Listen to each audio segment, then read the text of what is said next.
This episode of The Prod is brought to you by Station Square Restaurant, Modern Methods Brewery, Salvatore's Italian Grill, Green Life Holdings, and Brokers Realty.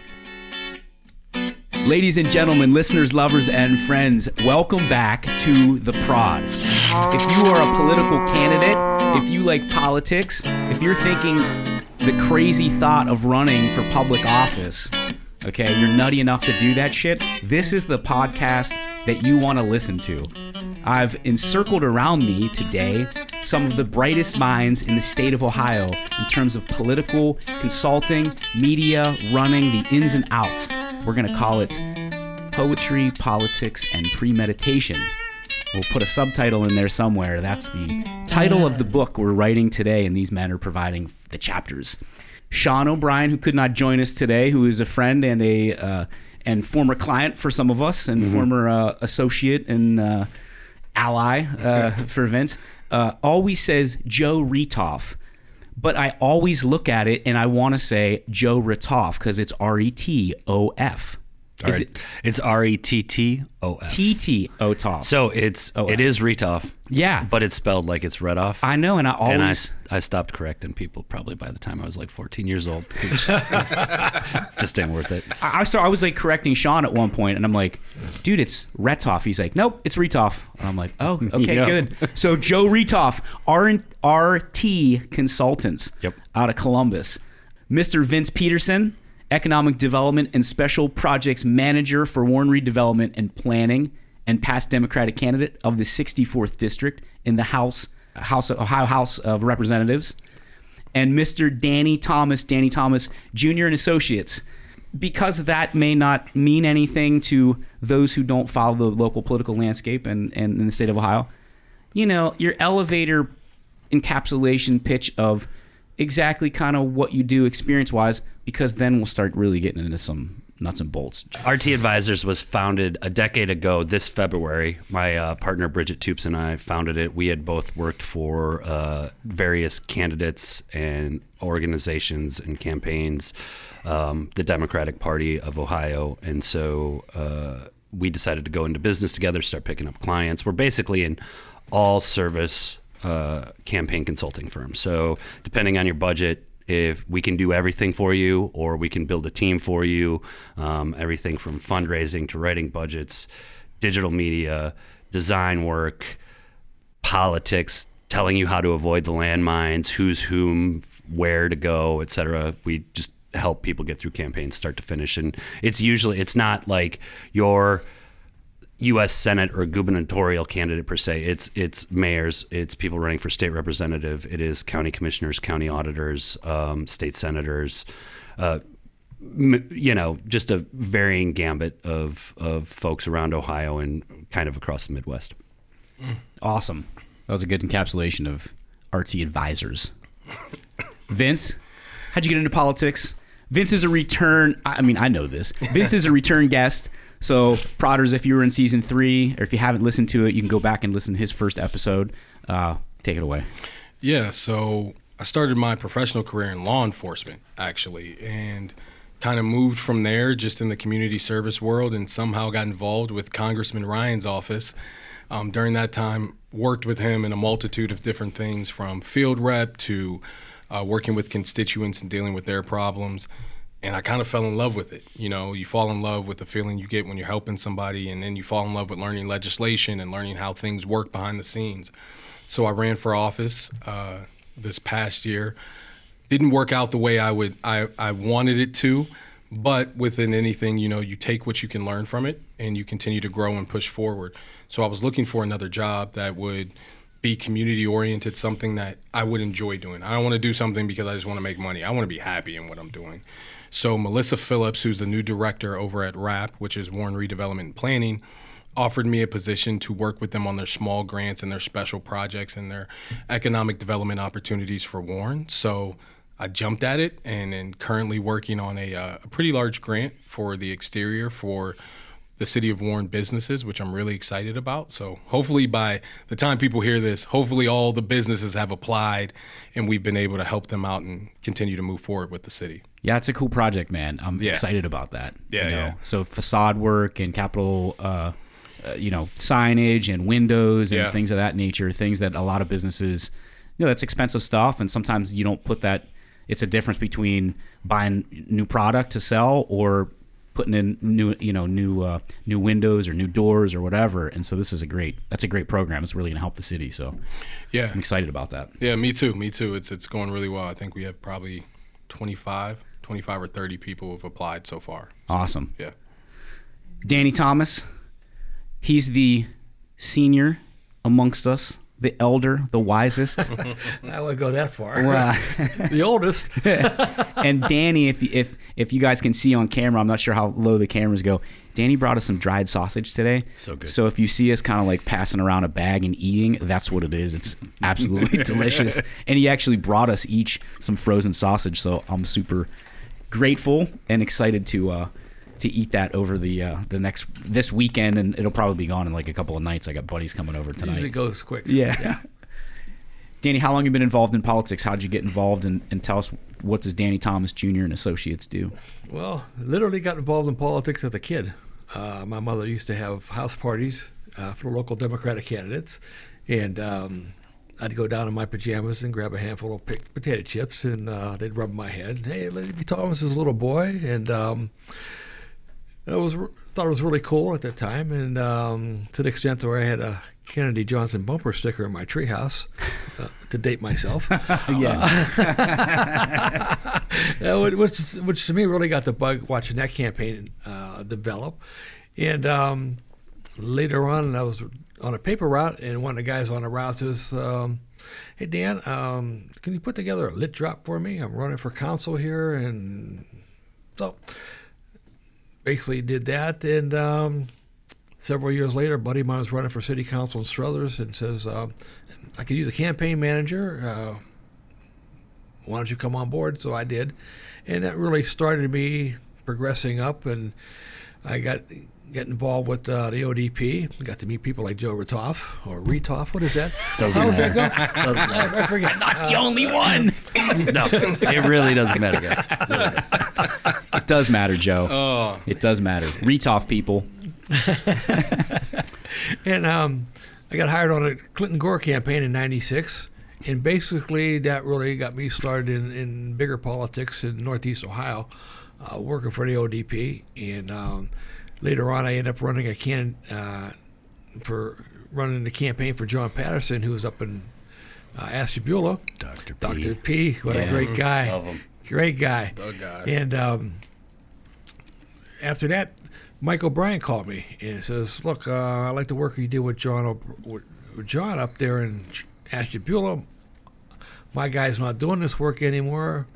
So we talked, come to an agreement, and he says, "What's the name of your company?" I said, "Well, I don't really have a formal name. I've been doing this ad hoc," and that's when I decided to become Danny Thomas Jr. and Associates, because I'm not afraid to put my name on my work, and I have a lot of associates. One of the things we bring to it is we can put together a team, as we did for Vince, with great minds. With the contacts that we have, we'll be able to put that together for them, and we do this with other candidates.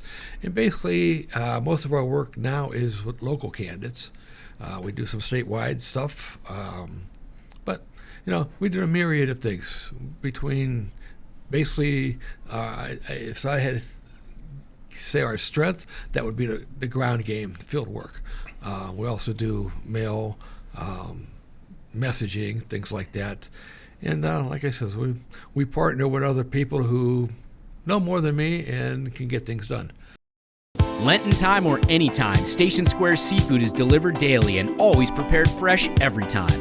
And now to go with your salmon, swordfish, or any favorite dish, Station Square's small batch signature seasonings: lemon pepper, Cajun, or charcoal steak rub.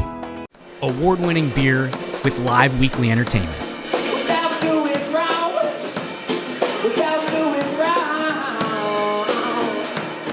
Modern Methods Brewery, downtown Warren, Dave Grohl Alley. Check taproom hours at modernmethodsbrew.com and come thirsty. Well, you do bring up a great point about political campaigning and political media consulting just in general, where if you've done this enough, you get a little bit of a sense of what you're good at and kind of what you specialize in, and then what others are better than or more equipped at to do than you.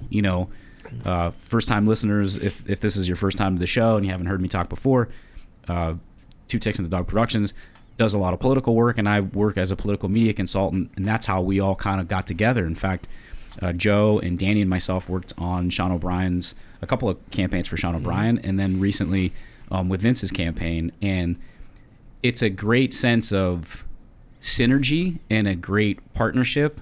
We might not always agree on all the things that each guy brings to each facet that the guy brings to the campaign, but the openness and the ability and the respect really enhances. And it didn't work out, as Vince mentioned, in our favor on his campaign, but it was honestly, it's one of the greatest campaigns that I had worked on. And I think there were some outside factors, unfortunately, and we can dive into that if we want, but there's some outside factors that didn't help us on a path to victory. But what was great was I worked on other races where that synergy's not there, and people, they're in their own, they've painted themselves into a corner, and they either out of greed because they want to make more money, or because out of ignorance, or because out of some sense of territorial pissing ground, they've sectioned themselves off and they fight the other consultant, So in the outside political world and advertising, it's not odd to work with an agency or multiple agencies, or an agency to hire multiple production companies to do a certain amount of work, and you end up working, it could be alongside a quote-unquote competitor, but really for the candidate or for the business that hires you, your job is to do the best that you can for them in your skill set. And at the end of the day, yeah, you want to make a buck, but there's enough money to go around to not, and for me, and I know this is true with you guys, which is why this is such a cool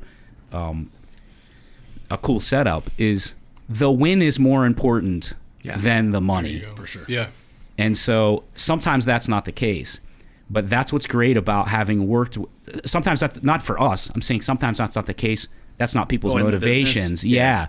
You'll see it. Yeah. And you kind of know we had this conversation before about another consultant that we've crossed paths with or whatever, where it's like they're in it for the money and they're in it for their glory or whatever, and it's not about the win.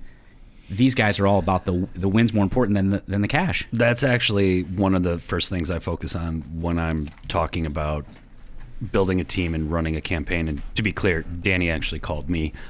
So it's reverse role in this case, but there will be people that, you want to find them where their best interest is for the candidate to win. Everybody should make money doing what they do for a living. Absolutely. And I live a good life. I'm not the richest person on earth in this business, but that's okay too, because it means more money goes towards basically what I told somebody this at a coffee meeting on Wednesday this week. I was like, listen, my goal when I start a campaign is to make sure that at least 65, preferably 70% or higher of your budget is going to direct voter communication, mail pieces, field programs, digital ads, radio ads, TV, et cetera, right? And the problem you run into is when you are spending at more than 40% of your budget on consultants, and there's plenty of ways to waste money on a campaign. That's usually where I'm the wet blanket. I will tell people no, and you will see consultants fight back and forth about, and every consultant will advocate for more resources for their part, their piece of it, right? But I try to be traffic cop on that, so that we are making sure that we can talk to as many people as possible. And that's one of the great things about this team is Danny was running the field and the mail process. I let him run with that. He knows the ground game better than I do. Obviously, so does Vince.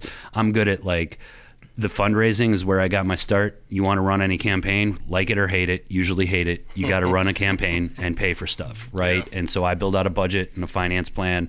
I know how to work the politics kind of down in Columbus at the State House and what's moving around there. I work very closely with a lot of labor unions, so I know labor politics. But for the most part, that's kind of where I stayed on this campaign. And I tell everybody, I plug in where I can be helpful, and I've also told people, listen, if I'm cost prohibitive to you because you're running a, $5,000 school board race in a small town, we're not going to tell you to spend all your money on us. Text me. If you have questions, I'll make you go do the work. But like, if you need me to help you point you in the right direction, I'm more than happy to do that, right? And the end goal for me is always, let's make sure we can get as many good people in elected office as possible, because literally you have to get past the campaign point to where these jobs, these offices are meant to help people, and putting good people in those places really, for me, what it's all about. Amen. And you have no idea how much as a candidate it means to have a team around you that just wants to put the best product out there, right? They want to put the best, as I would say, because I'm sports analogies all the time, right? It's almost like having coaches. You have your head coach, you got your offensive coordinator, you got your quarterbacks coach. At the end of the day, they all have their individual positions, but at the end of the day, they just want everybody to go out on the field and have the best product. And that's what it felt like as a candidate.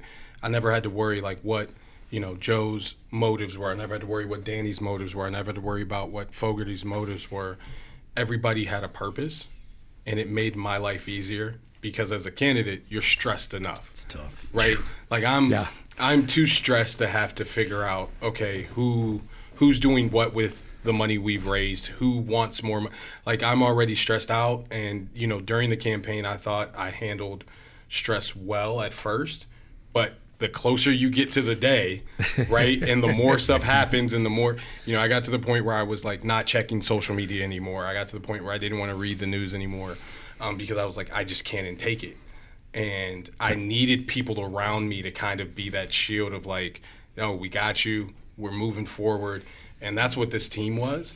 And it was truly, truly, truly an honor to work with people like that, because I heard horror stories of the other side, right? And people would ask me like, oh, how'd you do that? And I'm like, oh, it wasn't me. That's Danny's idea. And they're like, oh, you have that? Like, what? How do we get? And I'm like, man, I was just blessed. I was blessed with a good team, and it was kind of like everyone here has become part of the family. My wife knows you guys. My kids knows you. Yeah. You go into battle. You end up in battle with people, and it's like, oh, I was in the field. I was in the field, and I was in the trenches with a guy. Yeah, and it's just it's a different feeling. If you know me, I'm kind of like an emotional connection person. So being able to have that with the team of people around me, it was amazing, man. And regardless of what the outcome was, I didn't have to go to bed that night wondering like, God, what did I do, or what did so-and-so not do, or whatever. I was able actually to sleep, which for me, if you know me, I am not a good loser. I play everything to win, even Uno. I'm not a good loser, but I was able to go to sleep that night and think, you know what, man, we put it all out there. We did what we were supposed to. I think me and Joe had breakfast the next day, and even that conversation, it was a positive one.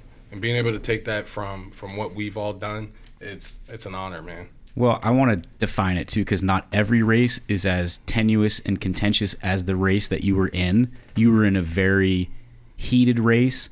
Whether it was your opponent or not, or whether it was your opponent's party, they attacked you, right? Yep. For the listeners out there, and and I kind of want to point this out a little bit, because this is like, I try a lot. There are good Republicans who I disagree with who want to do the work and do good work, right? So I'm not like fire and brimstone, burn them down, they're the devil all the time.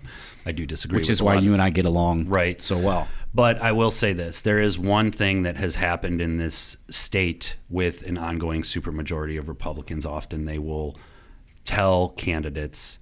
Vince had to raise over $250,000. He sat on hours on Zoom with me, calling people, asking for donations, pitching his campaign, why he's running, why he'd be good for office, and supporting.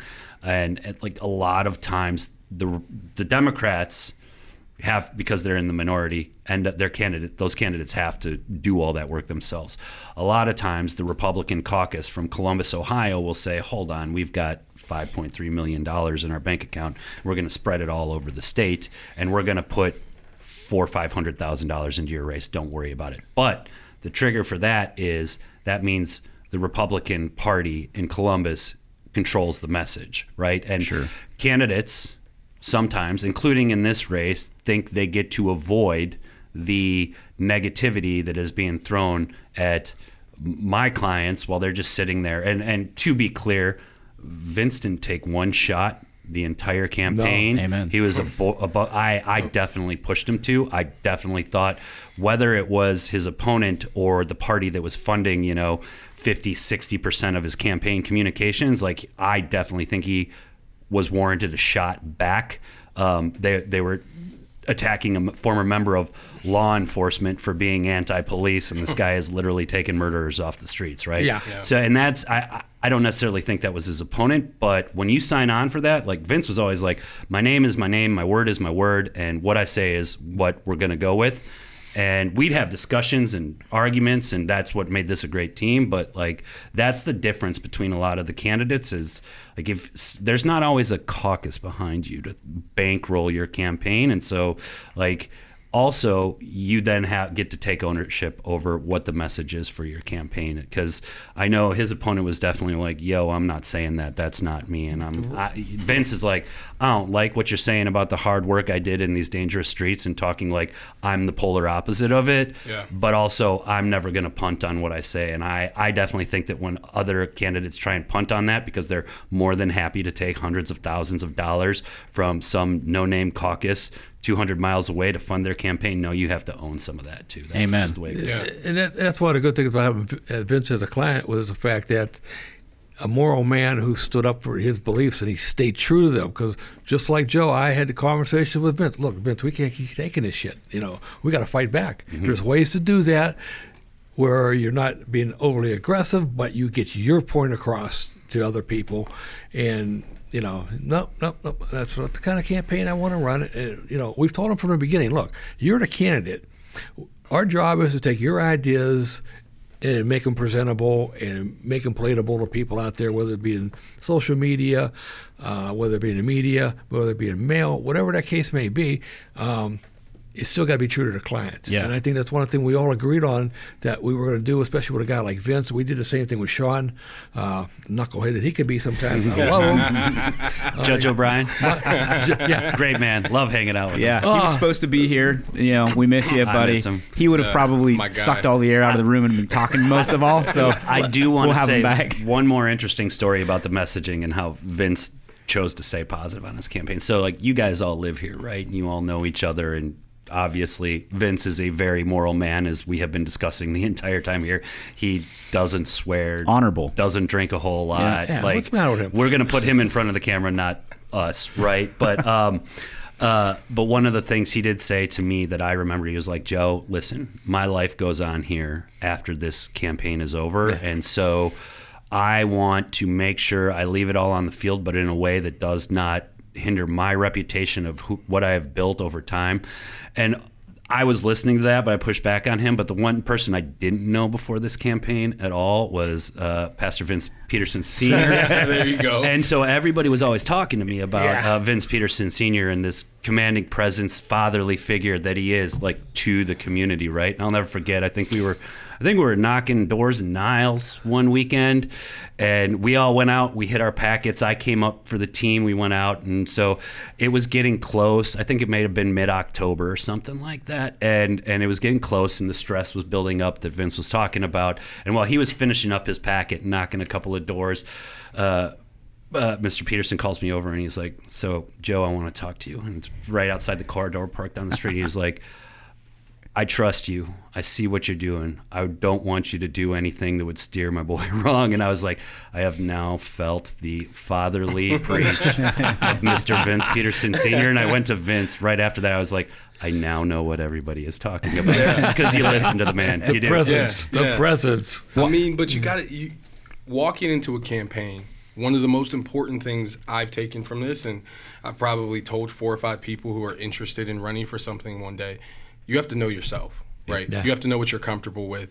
You have to know who you want to be, because if you allow it to, the campaign and others and trying to get endorsements and trying to get money, that will be what defines you. You will allow that to define the type of person you're going to be.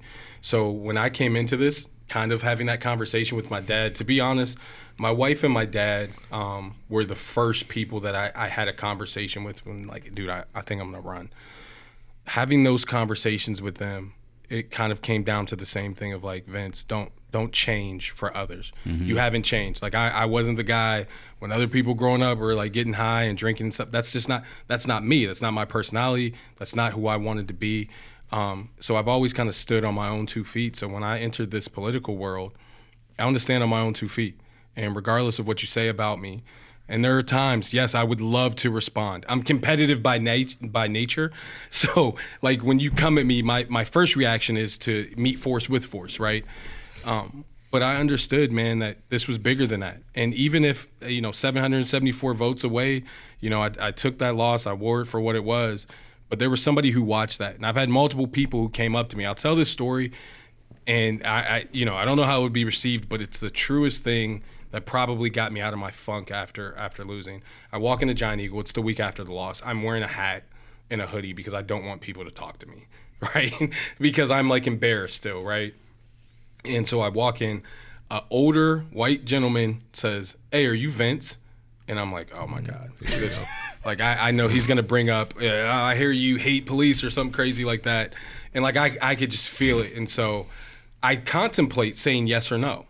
And I'm like, nah, man. I'm me, so what's up? And I'm like, yeah, I'm Vince.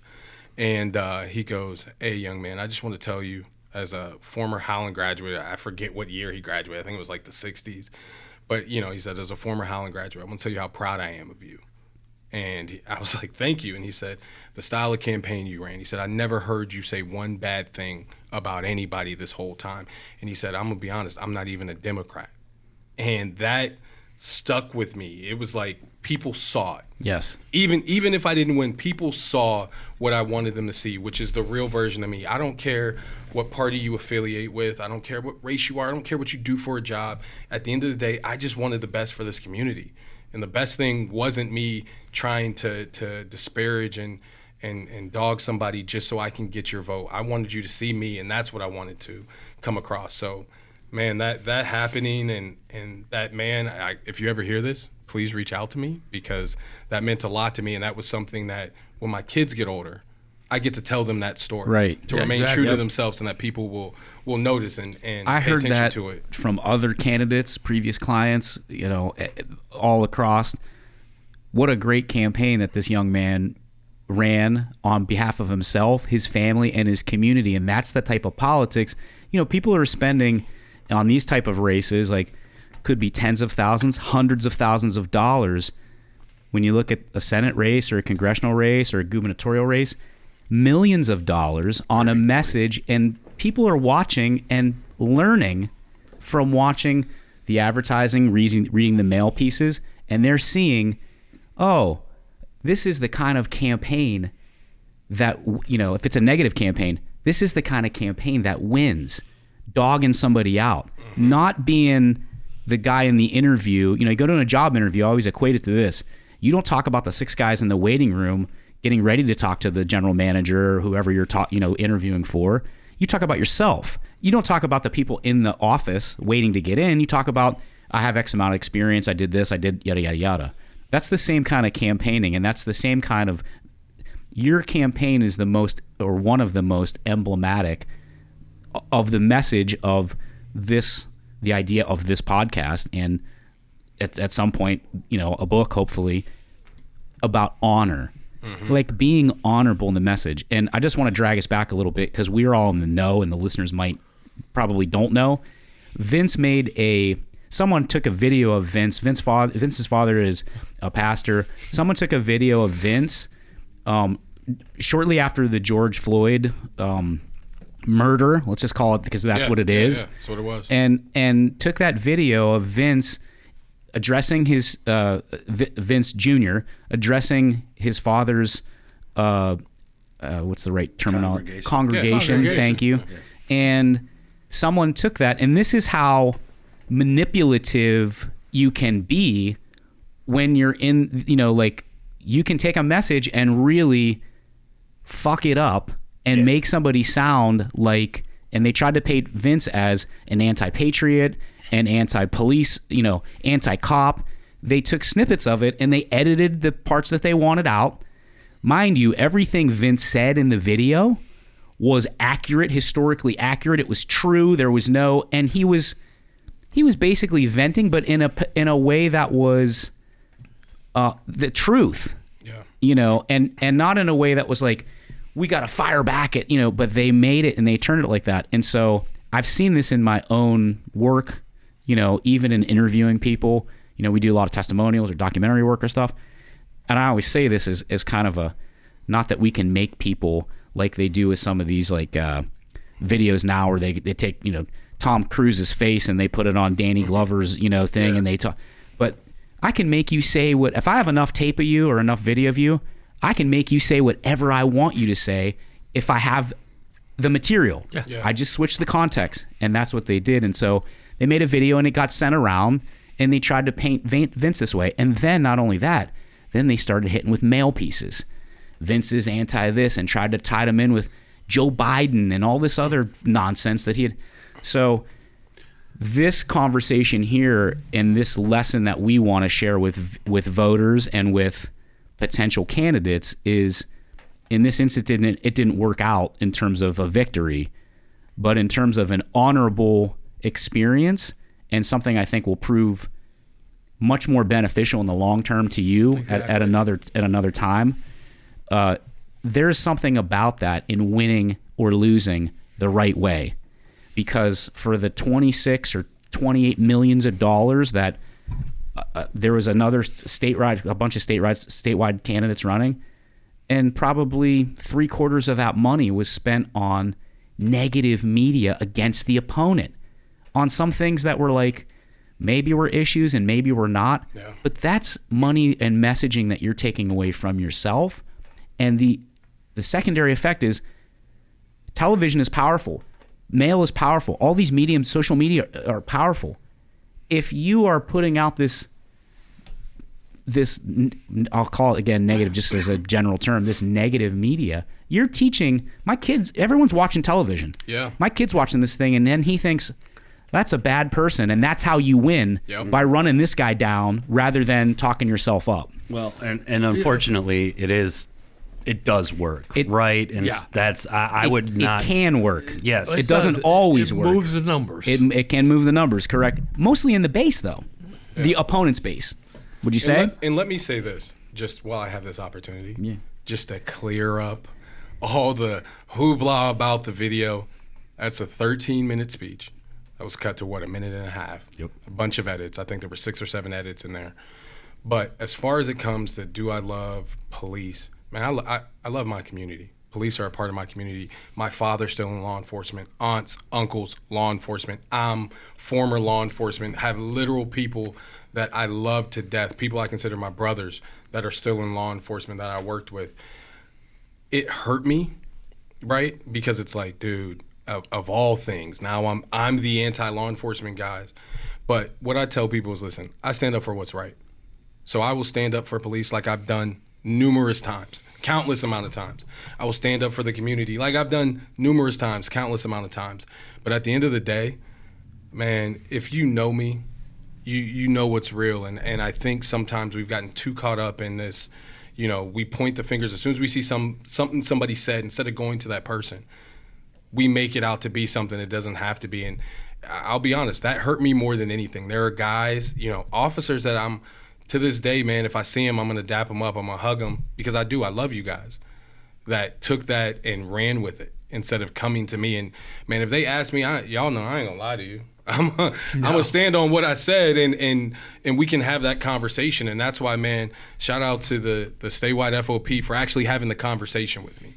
Yeah. And that meant a lot to me to earn that endorsement because they actually talked to me. You know, and learn that, okay, no, this is painted in a completely different picture. And I know those guys. I remember when that happened because I was like, this is exactly the type. I work in the same building as the state FOP. They're on the first floor. I'm on the second floor of my office in Columbus. I know these guys. They're friends.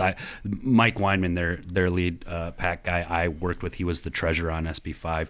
We proudly fought together to keep the workers' rights for police officers, firefighters, nurses, teachers, on and on and on, right? We don't always agree, but sometimes I'm like, this is exactly like a little clip, a minute and a half clip of a 13-minute speech is exactly the thing that I was like, this is going to derail. I think I actually texted Mike and I was like, hey, Mike, How many times have people taken a 15-minute set of video, chopped it up into a minute and a half, and made you guys look like the bad guys? And to their credit, both him and Jay McDonald, another guy who I worked with closely on SB5, they sat down, they talked him through it. He was like, let me explain everything. And if you do watch the entire speech, and I know nobody's going to sit down and watch an entire 13-minute speech, that's why they endorsed him, because of his background in law enforcement. I mean, the man literally teaches classes at Kent State and Youngstown State for future members of law enforcement. He teaches these people how to do the job. But that's nasty politics. And did it sway a couple hundred votes? Maybe, you know? And so, like, I kind of want to... It takes a strong person like Vince to say, like, no, we're going to run this the way I want to run it, and this is about me and who I am, and this community knows me, because, you know, I was definitely mad about it, so I can only imagine how he would have felt about it. Oh, yeah. But this is a prime example of how you could lose an election and win because of his reputation and the way he presented himself. You know, like the gentleman at Giant Eagle, that's a sterling example. He lost the election, but if he wants to run again, he left a good taste in people's mouths because of the kind of person he is and the kind of campaign he ran. You know, he stayed above all that bullshit, and he just, okay, I'm Vince. This is me. This is what I am. This is what I'm going to stay, because I got to answer to myself. Yep. You know. And he's had a pick of a litter of employment opportunities since. And is, you know, obviously landed on his feet. Need great food fast? Visit mysalvatores.com and order anything on our menu for quick pickup. All of your favorites ready when you are. Specials available on mysalvatores.com. Want to be debt-free faster, save money in taxes and insurance, and retire with more wealth? Call Zach Byler at Green Life Holdings today for full-service financial advisory. 330-219-5225. If you're looking to buy new or sell your current home or commercial property in Northeast Ohio or Northwestern Pennsylvania, look no further than Brokers Realty at brokerssold.com. I want to get into some of this stuff, you know, kind of short bursts, if we will, because there's so much knowledge in the room that I think we should try to get it out there to anybody. And this is the kind of, you know, we've all worked on bigger campaigns, right? Congressional races, gubernatorial races, presidential races, Senate races. When the people say all politics is local, a lot of people don't, you know, think, what does that mean exactly? And I think it means different things to different people, just the way a candidate and a campaign is unique. Each one is different, like a snowflake. Not those kind of snowflakes, but the snowflakes that fall from, right? That's been one of those identity politics. And we talk about that too, you know, kind of getting into that. But each experience is different, and so I want to kind of break down how each of us works, I should say, in the beginning, because if all politics is local, that's like the city council race. A lot of people get into these, like, it starts as a school board race, or it might start as a board you sat on, or it might start as a city council or a mayor, you know, and then it kind of grows. And I think if people learn this stuff early on, they can kind of carry that on into the bigger offices, public offices that they potentially seek.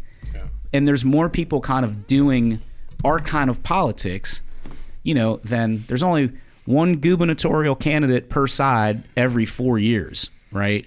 So, you know, we've all been fortunate to kind of work on these bigger races, but there's multiple city council races, et cetera, and that's where you can really build a good group of people in your community. Mm-hmm. Yes, sir. That brings, you know, first thought to my mind when you start talking that is the fact that years ago we used to have a feeder bench. We had a feeder system. What is that? Oh, okay. You're developing candidates? Developing candidates. You know, if somebody was really good in Kiwanis Club and was a go-getter and an organizer, you'd say, oh, man, you got to run for city council. We'll get behind you. You'd be great at that. You know, we don't have that anymore. We're not bringing Vince's to the fore. I think that's one of the things we, you know, in our business, we look at different people and say, you know what, you should probably run for this or that or the other thing because we think you'd be good at it. We don't see that anymore. Yeah. We're not seeing that. Why do you think that is, Danny? Is politics like a dirty word now and people stay away from it? I mean, look, over the years, it has taken on, when you call somebody a politician, it's a pejorative. Mm-hmm. You know, I've always referred to people like Vince, or what we do is we're helping public servants. Yes. Because I want to help somebody who's going to serve the public. Right. You know, I don't want somebody who's going to be in it for the money, in it for the power, in it for the glory. That's total bullshit. You know, because you're not serving our community. You're not serving the ends of the people that we want to help. So, yeah, I think in that sense that politics is a bad word. Years ago, I'll give you a prime example. 1975, I was doing a council race in Struthers. There were 17 people running for 3 seats on Holy shit. council at large. 17 people. Every council race had at least 4 or 5 people in it. Today, everybody's unopposed. Yeah. And I'll tell you where I think that hurts too, because so much of this now, and this speaks a lot to like the decreasing of local media and funding for local media, Yeah. right? And so more and more of Yeah. this stuff becomes nationalized. Either you're Trump or Biden, Republican or Democrat or whatever hot button issue. Pick your wedge issue. You're a liberal, you're a Right, guns, conservative. abortion. Yeah. Pick one side and get mad about it, right? And the thing that I will always point out, and a lot of the like Vince, constituent services at the local and state level is actually very important. And I've watched this happen before, where electoral masses in districts get caught up in like national advertising and just vote that way all the way down the ticket. And people, they'll know who's running for president. They'll know who's running for Senate. They might know who's running for governor. If your congressman's been around a long time, they'll know who that is. But anything below that, they're just following the team. What they don't realize is if they have shifted afterwards, you don't want that like champion of arch conservative or liberal issues. You want the person who has the staff that, like, when you're calling to be like, hey, I didn't get my social security check, or my husband's disability, or I need this help with this thing outside my house. I'm really worried about these issues. Can you point me in the direction? It is really about like, how do you work a big bureaucracy to make sure that it's there to answer you and help you? And like, you end up losing good representatives who are helping constituents to people that are just fire and brimstone all the time, trying to rename parks after stupid names just so they can get Get their name in the paper. a headline, right? And then when you really need it and you call somebody and they're like, oh, sorry, this isn't what I do. I have seen, I have worked at races all up and down the Ohio River Valley where I have actually watched this happen, where it was like down in Steubenville, Jack Serra and Lou Gentile, like they were who you called if you needed to help finding a job, or if you couldn't get your unemployment, or if it was a social security check. We're talking steel mills with people who have pensions, but their significant other with the pension has passed away. How do you keep getting that? Like things like that really need to help people keep going.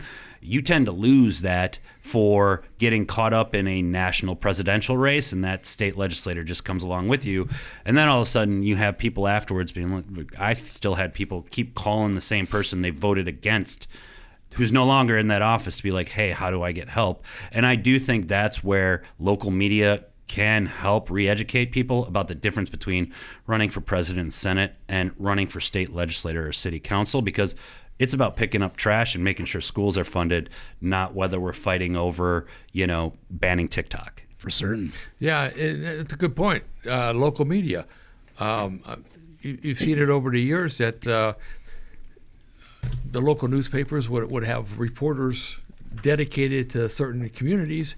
They knew the community, they knew the players, they knew what to write about, and they educated the people that what was going on in their communities, so they didn't get that big influx of the national news on them, and everything was local. It wasn't so much what was going on nationally. And I'd actually say that the ProdCast is actually a good example of the new wave to financially effectively put that out there and keep talking to people about local candidates, because it is important. And these folks are not the same as whoever is running for Senate or president, and this is about local issues and helping local constituents. Let's try to linearize this a little bit. So you get the call. I'm going to use myself as an example. You guys use yourself. And I want you to help better define for people who are not in the business, what is the field work? What does that mean? How does one go about the fundraising? Talk about call time. Talk about what that's like as a candidate. But that first call that everybody hates it, right? Have to do it. But you gotta have bullets to the money's the bullets to fire to get your message out. But how does one, after the candidate calls you and you have what I'll say is the come to Jesus talk, like, are you sure you want to do this? Number one. You want to run for public office, they're going to come after you.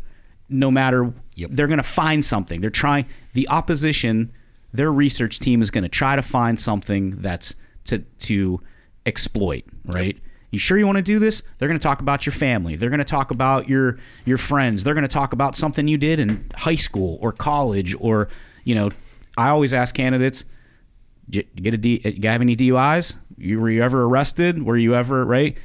After you have that come to Jesus talk and they decide, I'm going to run, and you pray for them, bless them, and pray for yourself because it's part of your sanity. And part as a consultant, you're not only doing whatever your specialized field is, you should also be kind of a quasi-psychologist. You're a little bit of a soothsayer. You're a little bit of a religious man. You're trying to hope to keep them together because they'll take it personal, right? Yep. And you kind of take it personal if you're good at it because after you've had that conversation, what's the first steps? How do you go about getting media attention, earned media? How do you start to set up a field program? Well, let's try to step one. Here's chapter 1. All right. The first thing I would do is sit down with the candidates and say, okay, we got to work on our budget. See what kind of money you're going to need to run this campaign, whether it's a city council race, a mayor's race, a state rep race, a senate race. You're going to need X amount of dollars. I always tell them, number one, we could be outspent, and we probably will, but we cannot be underfunded. There are certain things in your program that need to be funded. You need money for mail. You need money for media. You need money for this. You need money for that. And that's why I would, the bigger race than we normally handle, I call Joe, but the fundraiser. But that's the first conversation I have is about money. As much as we hate to talk about it, as much as we don't want to admit to ourselves, you need money to run for public office because if you can't get your message out, it's not going to work. I saw this back in the day when Tim Hagen ran for governor. He raised $3 million to run statewide, had a great message. Everything he said came true, but nobody heard it. So that's the first conversation I have. And I think his opponent spent $16 million in that cycle. Yeah. Yeah, Bob Taft, naturally. Second is setting up a ground game. All right, okay. Define that. Field game, ground game, yep. Ground game is basically, when you get down to the nuts and bolts of a campaign, it's door to door. That's going to bingos, going to bowling, seeing people. Your conversation through the screen door is probably the most relevant, most important conversation you or your campaign committee can have with somebody. Because if I'm there with Vince's T-shirt on, I'm representing Vince. That's the first thing I would tell the people knocking on doors, look, you are the face of the candidate. You are the face of this campaign. When people see you, they're going to see Vince. So whatever they want to, they want to talk about Trump and they hate, they love Trump and you hate him. I don't care. We're not talking about that. We're talking about Vince and the things that Vince stands for, the things Vince can do. And you go out there and you knock on and you target. Targeting is a big part of this, whether it's in the media or whether it's on the doors or whether it's by mail. You're targeting. You want to get your message to the people you feel is going to resonate the best for and those who are more apt to come out to vote. Because if somebody hasn't voted in the last 5 years, chances are you're not going to pull them out of their house to go vote, sad to say. But those who vote, those are the people you want to talk to. Those are the people that we look through different scoring mechanisms and say, okay, this is our audience. This is who we want to talk to. And we go out and talk to them. So on a practicality level, Danny, for someone that's starting, if they're interested to find out that information, where do they look? Well, local board of elections, you get a mailing list, how do they find that information out? hire someone like me. Danny Thomas and Associates. I mean, he's not wrong. No, he isn't, right. This gets very intricate. It's a big, and- it's a big 'cause undertaking. Just, I did just none as of a it. quick Go example, ahead. like in a odd year election, municipal races, city council, school board, you're going to see like 15, 20% turnout, maybe 25% turnout. In a gubernatorial year election, you're going to see between 40 and 55% turnout. In a presidential year, you're going to see anywhere from 60 to, I think, 2020 was actually record setting with 70% turnout. You're looking at different voters, and the biggest indicator of likelihood to vote is previous voting history. So that's where you start. And then you try to expand the map, right? But you start also like focus on from field, what is your win number and how do you get there? And that means those details are registered at the boards of elections, Secretary of State. There are databases that also you can get access to through parties that give you all this information in more detailed models, but you're going to need somebody like Danny to help troubleshoot it because it is a lot, and you have to figure out how to target precincts and wards and what doors to knock and what doors not to knock because there's just no chance in hell, right? And so it is a very detailed process. It is. Like right now, excuse me, I have a client down in running for the Struthers Municipal Court. He's in 5 jurisdictions. That is the only race on the ballot. So we're looking at maybe 15, 20% tops people coming to the polls. So we're very targeted and very nuanced on who we want to talk to and how we're going to get them to the polls. And like Joe said, I mean, it's intricate. You can't get down to the nitty-gritty, but there are ways to do that. You know, there are programs that we utilize that we can get down to the nitty-gritty, and that's the bottom line on it. You know, talking to the people that you need to talk to, get that message out to those certain people, and we've seen it works. You know, you got to do your due diligence, but it does work. What about getting to media? You decided to run. You're gonna do what? You're gonna have an announcement. You're gonna have a press conference. How does a candidate go about navigating? What do you do, et cetera, et cetera? So for me, I always wanted to be unique, right? So trying to figure out what exactly I was going to do media-wise or how I was going to do my announcement. I was just kind of like looking around at what other people had done and how that could possibly be a little bit different. I wanted it to be me. I wanted it to have a unique feel. So I came across, I was just like scrolling social media one day and came across a video about a barbershop. And I was like, yo, this is really, really dope. Like how they shot it and everything. I said, man, who are these guys? And it ended up being some now friends of mine over at Scully Media, and they had never done anything in politics. So if you know me, I consider myself a tad bit creative. So I wrote a speech, like a little monologue thing to go along with the commercial, and We're passing dry sausage around. Yeah.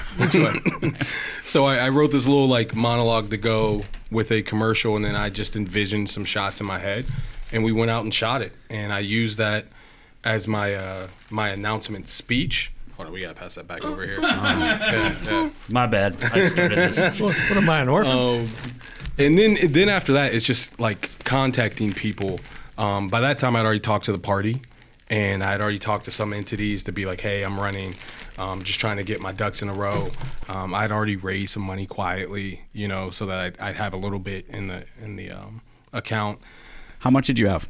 If you want to talk about when I started, I think I raised, before I announced, like it was like $600 or $700 to just seed start. money. Yeah, and at that time, it's hard to ask people for money when it's like, hey, I'm running, nobody knows it yet, but can you give me money? And so they're like, what? What do you mean? Fortunately, though, had some good people who just wanted to donate to me and get me started a little bit, and obviously it took off from there where we got to that $250,000. But yeah, it was a slow burn to start. Starting off so early, I think we started, I mean, it was almost a 2-year campaign. We started so early. We started before we had a district. Yeah, we didn't know. And I had a primary. So raising money was it was a difficult thing and a difficult task. And then when we brought Joe on, Oh man, call time is a real thing. Learning how to do call time properly is a real thing. Before we get to that, how did you get the press to come to your event? Because you had an announcement event. Oh, yeah. Just Well, talk about the basics of it, the to be practicality honest, part of it. Danny reached out to Hire the press Danny. for me. Hey, hire Danny Thomas. Hiring Danny Thomas. But that goes back to why you hire somebody like Danny Thomas. I had no idea how to, or who do I call? What do I do? Like, do I send a letter? Do I, text somebody? Do I DM somebody? And literally Danny was like, yeah, I'll take care of it. And that's exactly what he did. Press were contacted. They came out, and then, I Did you write a press release, Danny? Yes. Mm-hmm. Yeah, sent a press release. And they all showed up. Yep. One of the cool things is with Vince, with his reputation, he brought a lot of people to the announcement. We put everybody behind him to show support. And when he put that against his opponent at that time, when she made her announcement, she was standing there by herself. Everybody was behind the cameras. So it looked like she was standing alone. When you looked at Vince's announcement, it looked like he had a broad. We used the term the Rainbow Coalition. That's what it looked like behind him. He had young black men, women, white. Everybody was behind Vince. It showed a lot of support. So I think right off the bat, we got an image that, okay, we got a candidate who has support, as opposed to someone who's standing alone at a podium. Well, it's funny. Her media, she made a commercial towards the end, and her commercial was the same. It was just her standing by herself. Yeah. And Scully Media, kudos to those guys. They shot some great footage. And it was Vince in motion, moving through space, driving the car, walking through barbershops, talking to people. There were great images of other people. And a lot of times, like, we count on that as a psychological piece where they see the candidate and then they also see themselves. Oh, I'm a grandma. There's a grandma in there. I'm a black guy. There's a black guy in there. I'm a white guy. I'm an Asian. I'm a female. So some of that practical stuff, she was just by herself. Yeah. And standing, it was actually shot in the alley here in Dave Grohl Alley, which, was a cool place. Kudos to her. But she was just standing there kind of not really in any kind of motion, where Vince was in action, whether he was talking or kind of, to go to that law enforcement thing, he was kind of driving around in a car. It was almost like he was on the beat, if you will. I will say, to Vince's credit too, a lot of that was his idea, right? Like the interaction and the speech, the poem almost that you wrote. That was part of the voiceover for the video that you released. Yeah, and credit to my primary opponent. I think we were both learning at the same time on 100%. What to do and trying to figure out this wacky world of politics. Yeah, I wasn't trying to knock her down. Oh, no. Yeah, I just wanted to make sure I said that too, because she's another young person trying to figure it out, and hopefully she does, and I'm hoping many more like us, go and take that risk. But this comes down to something, man, and shout out good old former Congressman Tim Ryan, and it kind of goes back to the all politics are local. And what that meant for me as a candidate, it's connection. Tim, one time, we're at Perkins, and he's like, hey, I want to teach you something. So there's like 3 ladies behind us, and he just buys their breakfast, right? They absolutely lost it when they found out it was him. And he's like, oh, no, it's no big deal, And so afterwards, I'm like, oh, that was pretty cool, boss. And he's like, nah, man. He said, that's how you connect with people. He said, worry about the people at the flower store. Worry about the people that, work in your grocery stores. Worry about those people. Connect with them on a different level. That's how you win people over. That's how you not only earn votes, but that's how you earn people's respect, And so when I envisioned my announcement, when I envisioned really all my media I wanted to put out, it was always connecting with people, because to me, that's the most important part of this job. If you can't connect with people, what are you doing in public service? Yeah, it's actually very true. Like, the personality has to. I can't tell you how many times. Like, sometimes I have people like Vince where I'm like, send him into the room, let him talk to people. Tim Ryan too. That man has so much charisma. Right? He's really good at it, and he's really, even if you hate him and hate his politics. I mean, you meet him and he 5 minutes and they're like, yeah, he's not such a bad guy after all. Yeah. People like to tease him about his mindfulness and yoga, but I'll tell you something.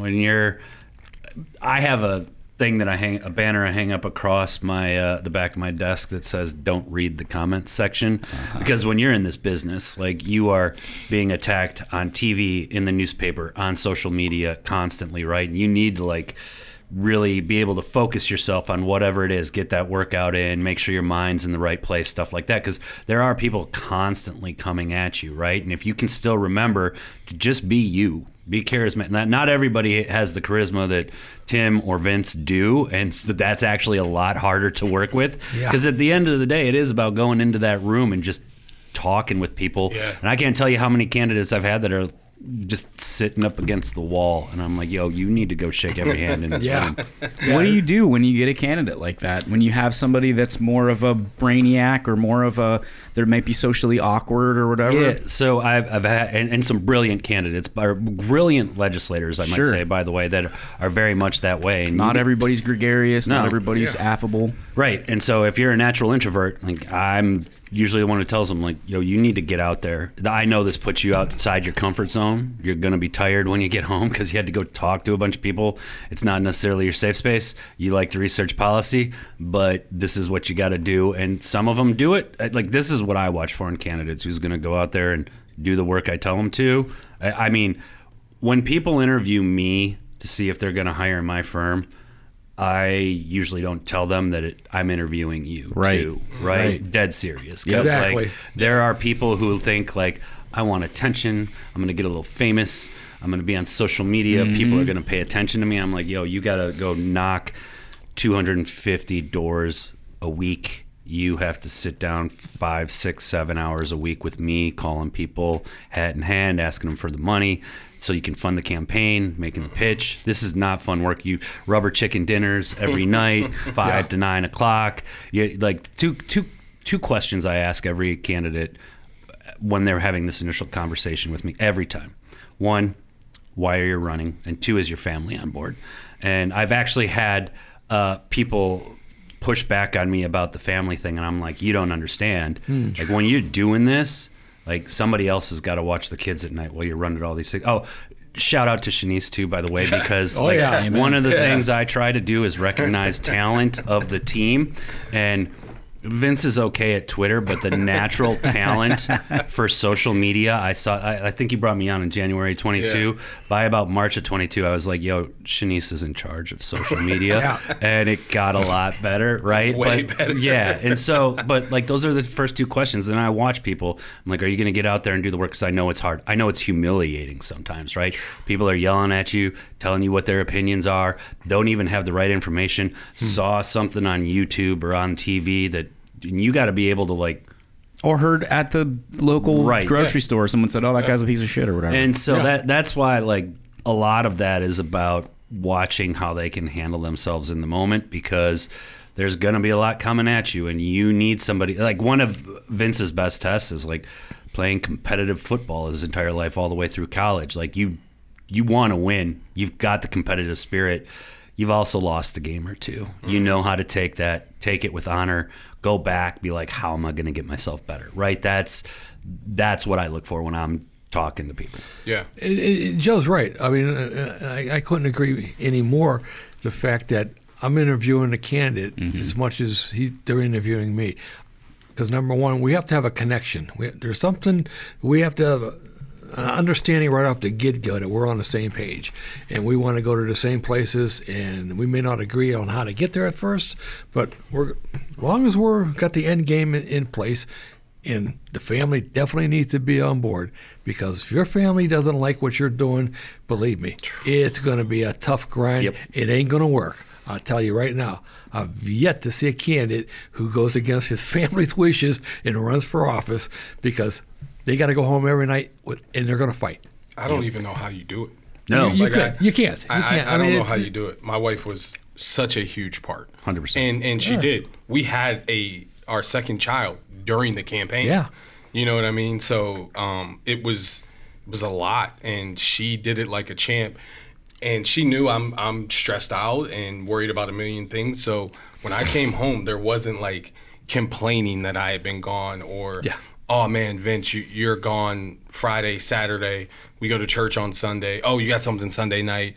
Okay, Monday, Tuesday, you're going door to door. Like, there was no complaints. And then when Joe brought her on, which I was a little hurt by. I saw the talent. Yeah, right like away.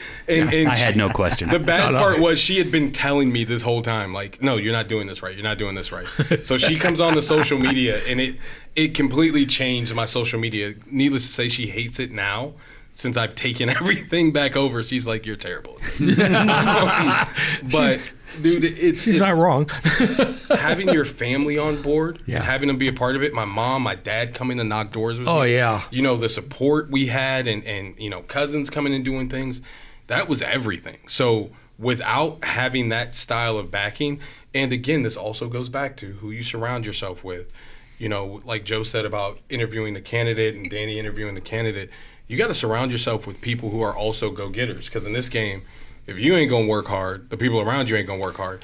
I knew these guys were going to push me, which they did, right? And there were times where I'm sure Joe knew, like, I did not feel like doing call time. I didn't want to call and ask somebody for money. I wasn't raised like that. I don't think most people are. We're naturally uncomfortable asking somebody else for their hard-earned money. And, you know, Joe, I think, understood, like, there were times where he could be like, oh, no, Vince, we got this. You're going to be cool. And there were times it's like, hey, man, I know it sucks. Just go do it. Do you know what I mean? And make this Suck call. it up, Buttercup. Yeah, I know you've called them 3 times and they keep pushing you to voicemail. Keep calling. 5, 6, 7 times. Yeah. Then it gets worse. And then you got Danny on the field side. That's the one thing. Let me say this about Danny Thomas.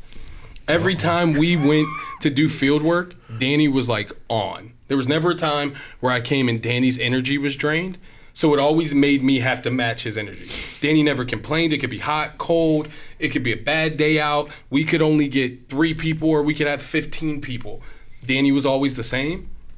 So it made me match his energy. Like, dude, I won't tell Danny's age because he doesn't look it and nobody would know it. But He's 106. yeah, seriously. 107. Happy birthday. I forgot. Yeah, Thank you. see. But because of that, it's like, dude, if he's out here hustling, I mean, Danny does work. He's like ahead of everybody when it comes to door knocking. If he's out here doing it, I got to match that energy, man. So who you surround yourself with, having your family together as a candidate, it makes your life so much easier. To be honest, I can't imagine if it wasn't like that. Well, And that's one of the first things I always tell candidates too. Look, I'm not going to work any harder than you. Yeah. If you're going to go golfing, I'm in a cart. We're going golfing together. And, you know, never had that problem with Vince, that's for sure. But you talked about candidates that were like wallflowers. yeah. I've had a couple of those over the years. It's like, okay, here's what I want you to do. You're going to follow me around. I'm going to go shake hands. I'm going to introduce you to these people. Yep. I want, number one, you want to build their comfort level up because you've seen them in action in a social setting and like they're dead. Mm-hmm. So hopefully they'll take some of your energy and transpose that and go out and learn how to shake hands, learn how to talk with people, make small talk. Always looking for a common denominator with somebody. Just like Joe did with, he takes people on the phones. They don't want to make the phone calls. I mean, that's the toughest thing for a candidate to do is get on a phone and start making calls. But like Joe said, he sits there with them, he pushes them, talks them through it, pushes them through it, and it works. Yeah. Well, to dovetail off kind of all that stuff, it's an image game at some point too, right? As people, we psychologically make a snap judgment on somebody by their nonverbals in nanoseconds. I learned a fact years ago for single men out there or single women out there, and you're out there carousing. A man or woman makes a snap judgment on whether she's going to get down and dirty with you in a very or he or she in a very quick 30 thing, seconds. Yeah. less than. Yep. And so part of what you look like and your presentation and your families, and to your advantage, Vince, you got a great looking family, beautiful kids, and you're a good looking guy. And so that's an easier task, right? As part of being a candidate and as being a consultant. Sometimes it's tough to be truthful with people, where I've had candidates that have come in and unfortunately they're overweight. They're wearing an old suit. They have a porn style mustache. They're a wallflower. So do I put that candidate on TV and talk? Like Vince is very vocal and able to, he's very charismatic and able to have a great conversation with people. Some people are not.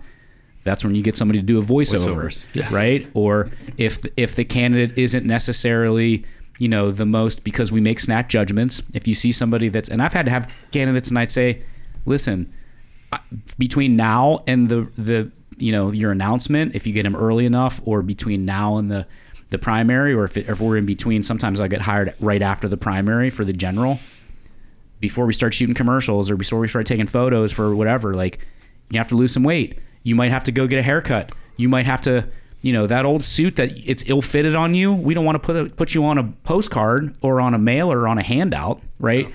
So you have to have that conversation, because otherwise people will make snap judgments.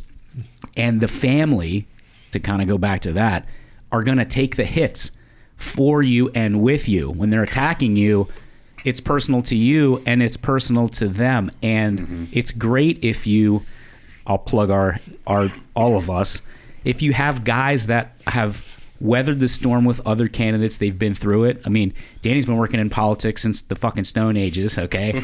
Joe and I for the last 20 plus years.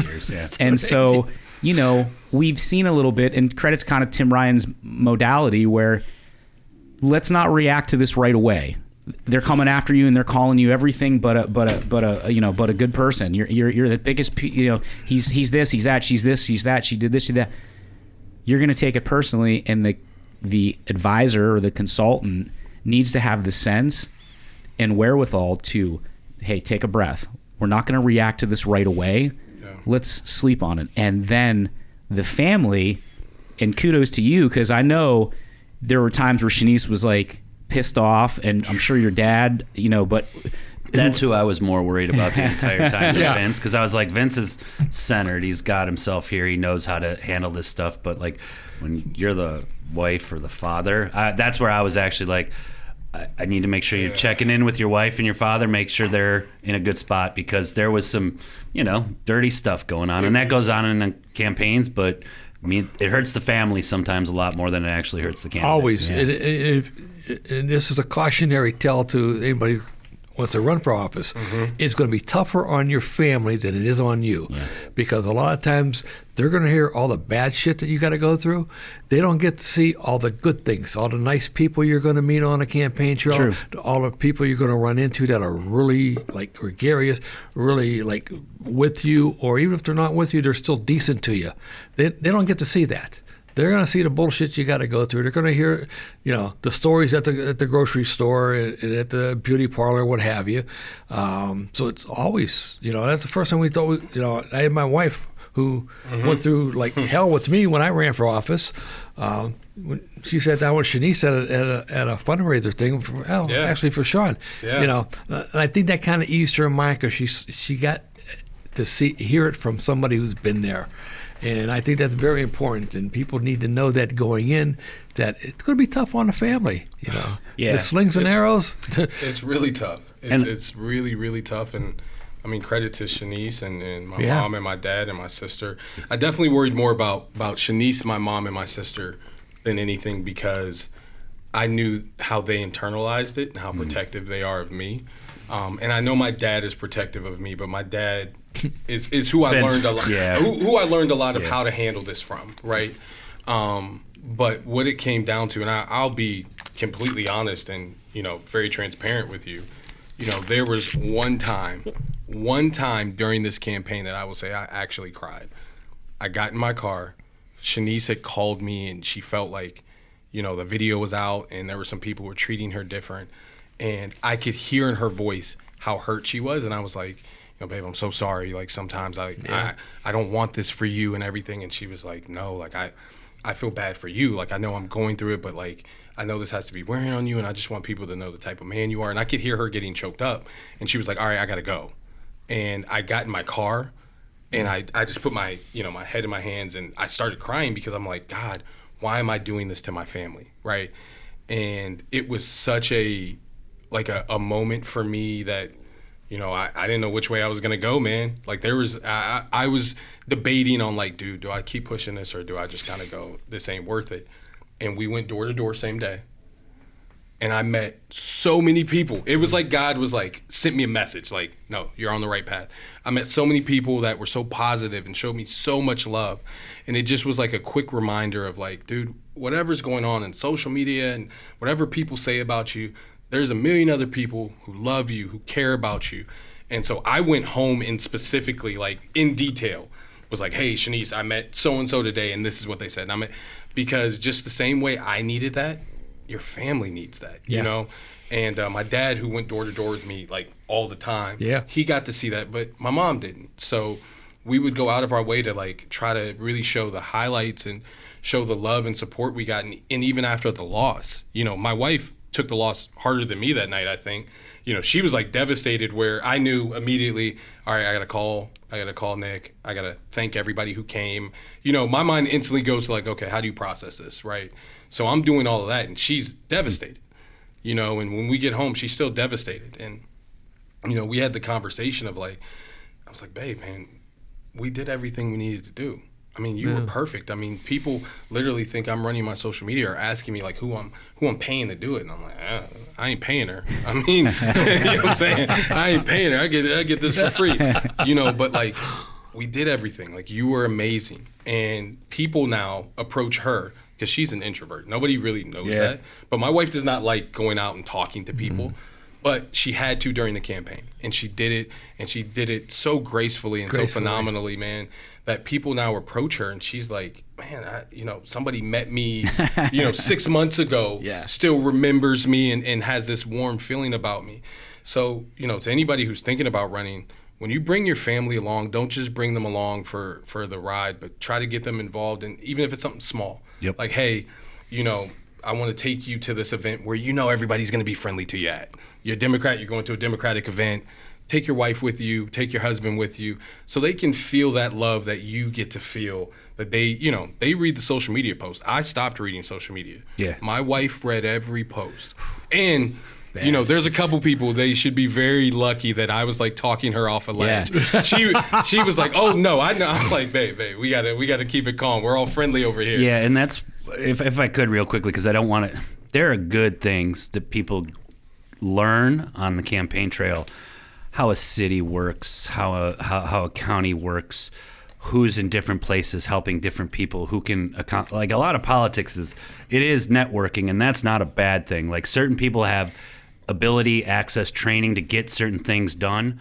Other people are in other spaces. Like, you can be talking to small business owners one day and the head of the plumbers the next day about how, and like sometimes you're connecting those two to work on major projects. And like, where I know Vince is centered and where kind of all of us are centered, like, we're kind of old school labor-ish Democrats, right? I worry about the middle class, living wages, healthcare, retirement. Like, if you're gonna boil it down to a simple thing, right? And so like, you get to meet a lot of good people while you're working through all these spaces and campaigning. And then when you're in office too, you can actually do things to help connect those people, get them projects, get that, like with what Vince is doing right now on the philanthropic side in terms of helping small businesses and tying people together.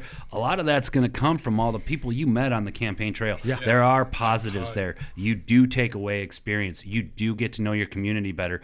You know when trash isn't being picked up in the right place. They're going to let you know. Or if this is a growing problem with, like, what about this school problem or this pothole? Literally, I know people hate when you bring up the cliche pothole thing, but they also vote on potholes. Heck yeah. It's a real thing. You know, I don't want it to be, social media is the worst. Don't read the comments section. Just don't do it. Ghost. Post your pictures and get out of there. Don't read the comments section. But all the people you're going to meet on the campaign trail and all the things you're going to learn, it's worth it. And I think I even told Vince before or after, you know, whatever the outcome, I don't think you'll ever fully know all the growth that you get from running a campaign until after the fact, but there's a lot of it, and you can't quantify it, and it's not monetary, but there's a lot that you gain from it. Yeah. Well, being as Danny and I are typically using the bullets to fire into, and I'm using this as a euphemism, when I talk about campaigns, it's either football, boxing, chess, or you know, some kind of athletic competition, a war, if you will, some type of end game where there's a finite, obviously, winner and loser, because in this game there is. And Danny and I are usually using the bullets for mail pieces, signs, the creation of TV ads, placing the media, radio, whatever it is. Joe, I look at you kind of as more, and you do all those things as well, but specialized in much more than us in raising the funds. What should a typical call time look like? Kind of define what that is, and then what are a couple tips if someone can't hire someone like you? What are a couple tips that they can have to is there a script? What's the nuts and bolts of that for somebody? Yeah, so there's a couple of things, right? Because you do need to start out raising your seed money, get your website, get your signs, put together your lit piece, right? And so sort of how you figure that out on the front end. First thing I do is I sit down with everybody and I'm like, listen, we're going to write you a budget and a finance plan, your fundraising plan, basically, so we can see where those match up, right? Because you're going to want to know month by month how much you have to spend. And if you're going to have that money on hand in time to spend it, right? And how are you going to raise it and from whom? And so the first thing I start with everybody is like, listen, friends and family circle, right? It's called the circles of benefit, actually. Yep. You start with your friends and family, you Rolodex them, you go through Facebook, who'd you go to college with, who'd you used to work with, what committees or boards or PTA or whatever, who do you know and how can you reach out to? And you're like, all right, how much money do I think I can raise from this group of folks? That's like, whether you're Republican or Democrat, and they might not be, like, they're friends, right? They're a friend or a family member of yours. They're probably going to support you either way. So I start there, and then I build out to the ideological circle. Who's ideologically aligned? And they may not know you yet because you're just getting into the campaign, but as they get to know you, they will support you. They see your values as theirs, they will invest. And then the harder folks to get, and that's where you're starting your campaign. If you want to go raise money, start with your friends and family circle. If you're running for state representative and you think you're Bernie Sanders or Barack Obama and you're going to fund this thing from your online fundraising, I got news for you. It ain't going to work. It's going to be about 5 to 10% of your total fundraising, 10% tops, right? When you get to Senate, maybe more, but as you're working state ledge, even up into Congress, until you catch that critical mass of fire where people are like, you're a targeted race, we're supporting you. No, it's ours, on the phone, calling people, pitching them, telling them why you're running, asking them to invest in you, right? And so the first thing I do is sit down with all of those lists and I say, let's start here and build outwards. And then we try and grow the network, right? So we will find more people that have been supportive of past legislative candidates, run certain PACs or interest groups. You go through screening processes. You're going to go talk to the AFL and the building trades. You're going to go talk to the Chamber of Commerce. You're going to go talk to a whole host of different groups that are interested in endorsing you or supporting you, right? And so one of the things that you're doing while you're sitting down and doing call time, and it is sort of a psychological thing, some days Vince is like, man, I'm tired. I don't want to do this. I'll try and push him to do 20, 25, 30 calls, right? Some days he's like, all right, we're feeling good. We're hitting our stride. We're going to make 50, 60 calls. And the one thing I'll tell people is I'm like, and I'm blatant about this, because if you don't raise the money, this isn't about you. You're not you have to get candidates over the hump of asking for money because they think it's for them and they're inherently not used to it. No, you are trying to get elected so you can better serve people. This is for them too, and you're convincing them to invest in your campaign. So what is your pitch?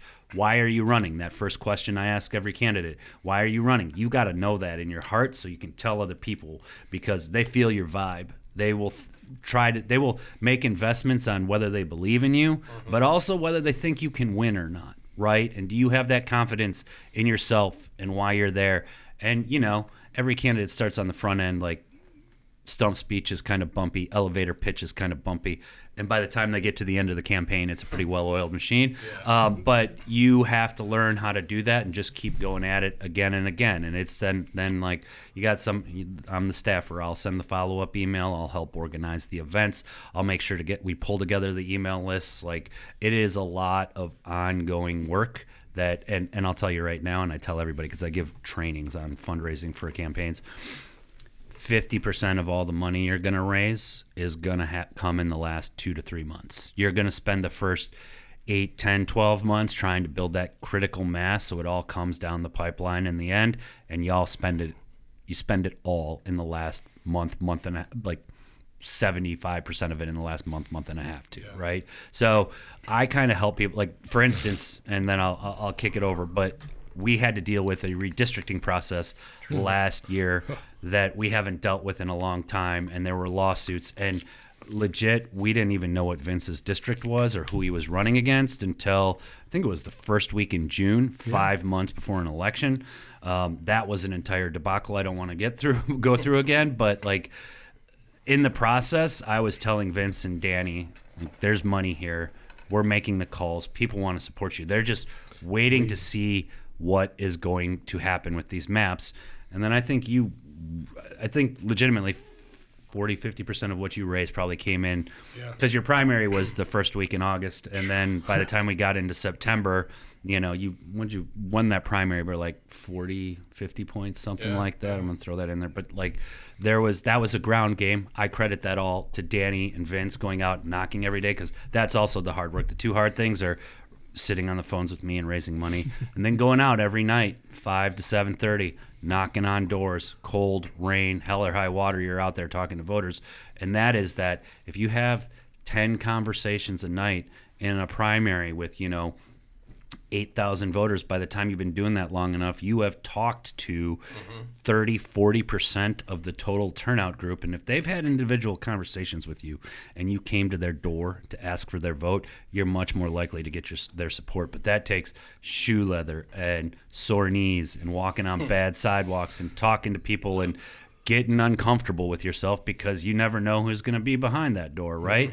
And so, there's a lot of all that goes into it. And then at the end of the day, like all the time you spent with me is like I'm managing a budget and trying to make sure we're staying with in those confines, because I've told Vince a number of times, every dollar you spend ahead of schedule that isn't going towards voter communication, I guarantee you, I'm telling you right now, you're going to want that money back in October, especially when you've got a well-funded opponent, because you're going to want to be on TV competitive with them. You're going to want to do as many mail pieces as them, right? And so that's kind of where I come in.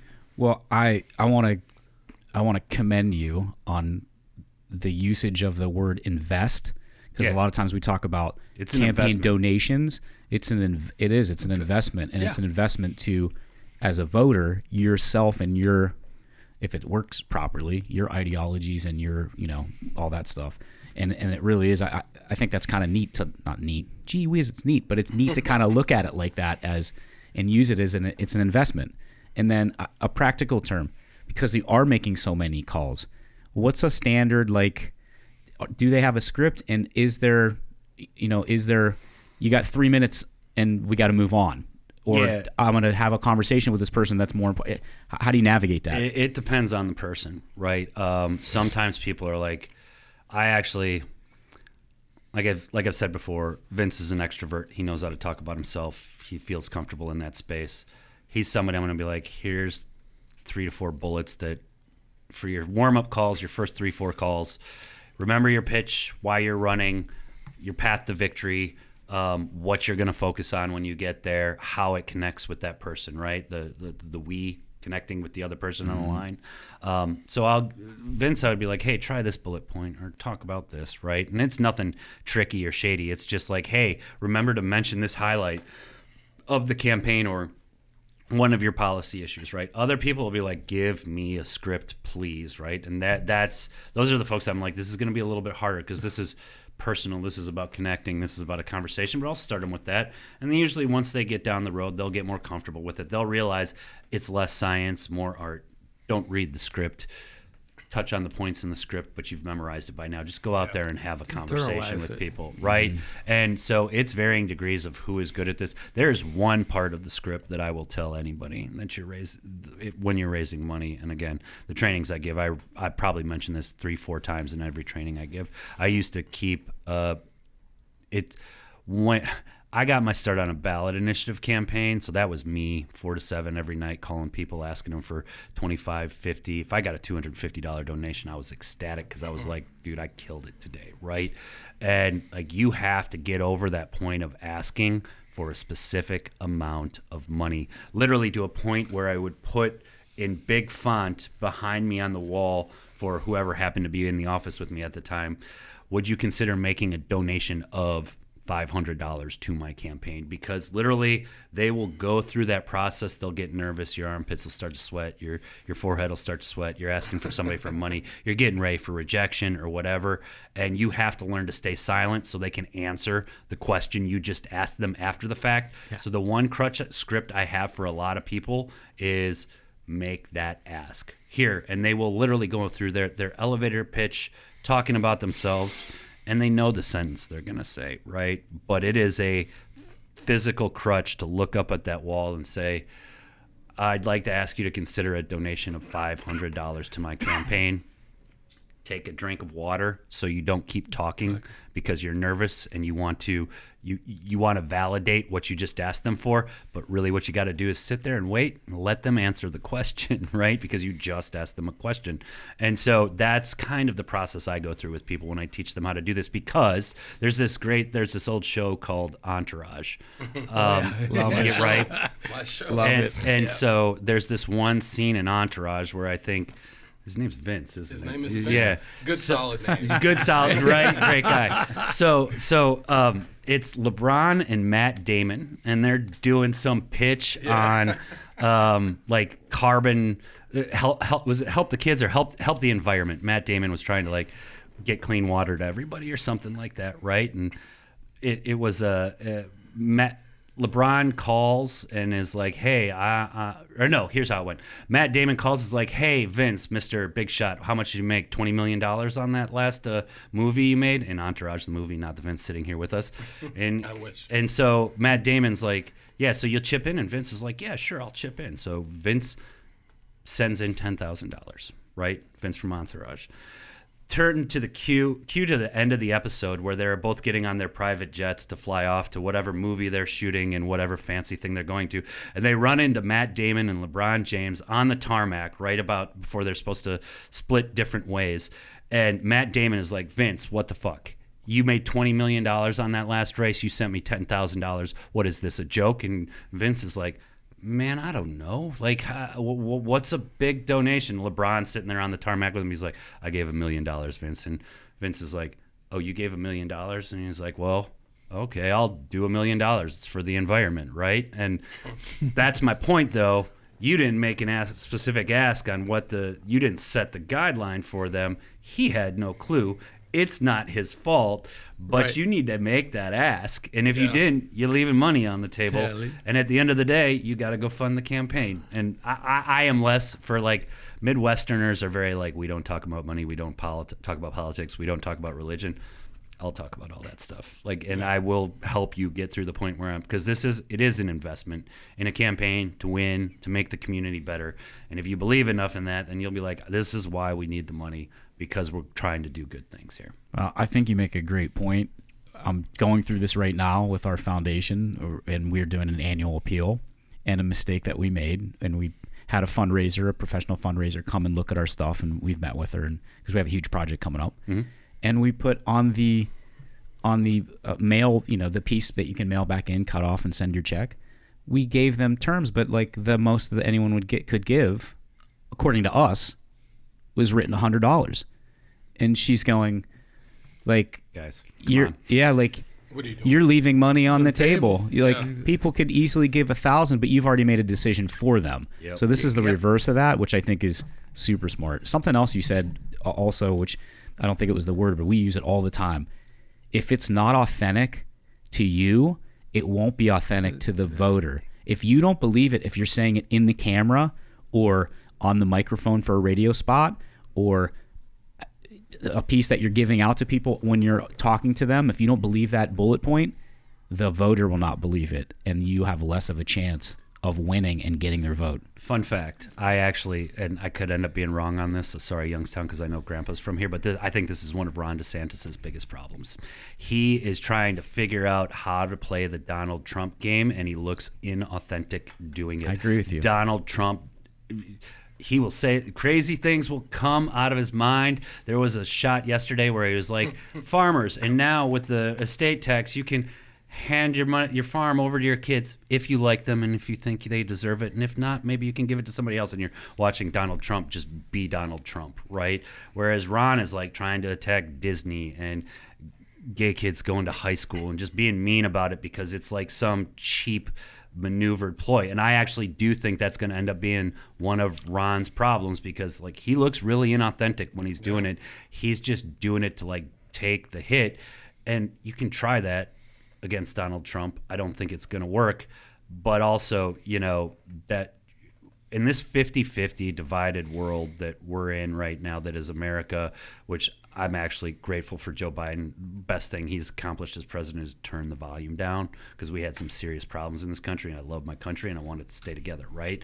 Amen. I think the biggest problem that Ron DeSantis is going to have is the authenticity that Donald Trump's going to bring, and the fiery stuff that he's going to say. And if he means it and Ron doesn't look like he's hit that spot where he actually believes what he's saying yet, give it a few months, it's going to catch up with him. Sure. I could be wrong. No, if I am, I'll come back and I'll be like, wow, that was Ron. Ron killed that one in the Republican primary, but that's what I think is going to happen. You're onto it, man. Yeah. I truly think, man, these guys aren't authentic. They're not real, and it doesn't feel good. Like, it doesn't feel real. And that's one of the things you bring out in a candidate. You try to figure out what their personality is, what their core beliefs are, and you say, okay, you got to stick with this, because this is you. You're not going to be something you're not, because people are going to recognize that and say, this guy's bullshit. He's full of shit. Yeah. It's the last thing you want to hear. But, like I said, it's up to us to bring that out in them. Yeah. I mean, my dad made a great point when I started in law enforcement. You guys know my dad. My dad's a big guy. Oh, yeah. He has a deep voice. He's can, the boss. Yeah. He can definitely intimidate people For sure. naturally, right? So when I got in law enforcement, like, the first thing he told me is, don't try to be me. You can't be me. These guys on the street, they have their whole life, they have been reading people. Yep. And if you come off as fake to them, they will not forget that. Right. That's who you will be to And them. they'll see it as a weakness. Yes, they will. They will see it Exactly. as your weakness. So I knew I'm not my dad. I don't have the same voice. I don't have the same size. My presence is different. But I knew, because of my personality, I could kind of do some other things and still get my point across. So I didn't have to raise my voice or get mad at somebody for something small, because to them, I mean, it's not going to be that really big of a deal. Coming from me, it wasn't like, oh my God. But I knew that once guys got to know me, if they ever saw me mad, they would be like, okay, no. Like, if I took him there, that's a problem, right? Because I was just going to be myself. Mm-hmm. That's all you got to be. Guys try to fake, and we see that in every field, right? In law enforcement, it's just one you can see for yourself. But normally the guys who get in trouble are the guys trying to pretend to be something they're not. You know what I mean? The guys who are phenomenal. I mean, there's some, I won't name them, but there's some cops over in Warren, man, who are just phenomenal people. They have a lot of interpersonal skills and whatnot. Those guys, probably tougher than most people would ever give them credit, but they are so good talking. I mean, I will say one. Frankie Tempesta is so good to talk to. Shout out, Frank. What's up, man? He is so smooth that people love him. He can go into a situation that is on 1,000 and bring it down, right? And I wouldn't want to fight Frankie, right? No, but he doesn't fucking big as a house. Yeah. But he doesn't have to come off as a tough guy, right? He doesn't. Yeah, he doesn't. That's what makes it cool. That he doesn't have to come off as a tough guy, man. People just need to find out who are you. Who are you really, man? Stop trying to fake and be somebody else. Too many people want to be the next Donald Trump. They want to be the next Barack Obama. Listen, there was one. There's one Donald Trump. There's one Barack. There's one Bill. There was 2 Bushes, but you know what I mean? But, like, listen, there's one. Be the next you. We live by that old saying in my house. I tell my daughters this all the time. People think I'm crazy because they're 4 and 1. But I'm like, hey, man, don't fit in. Stand out. That's actually a good point. point. There you go. You bring up the Bushes, and that's actually an interesting point. Shout out to an old friend back home, Mike Hobbs, who said his family has been tied to the Texas oil industry for a couple generations now. And he was like, Jeb Bush was always supposed to be like the good kid, the highlight child. He was going to be president of the United States, right? W was the guy, went out drinking too much, got in trouble, wrecked his car, did some stupid shit, right? But he said, so finally, George H.W., Papa Bush, was like, nah, all right, you're going to go back to Midland, Texas. You're going to work with a bunch of wildcatters on some oil rigs. You're going to chill out here for a while. And Jeb went off to do the like prim and proper stuff, right? Mike, my buddy Mike, always points out, he's like, that's where W, when surrounded himself with a bunch of working class guys who like to bullshit about the Texas versus FSU game and just having a good time. And even though George W. Bush didn't drink at the time, they were like, great guy to have a beer with.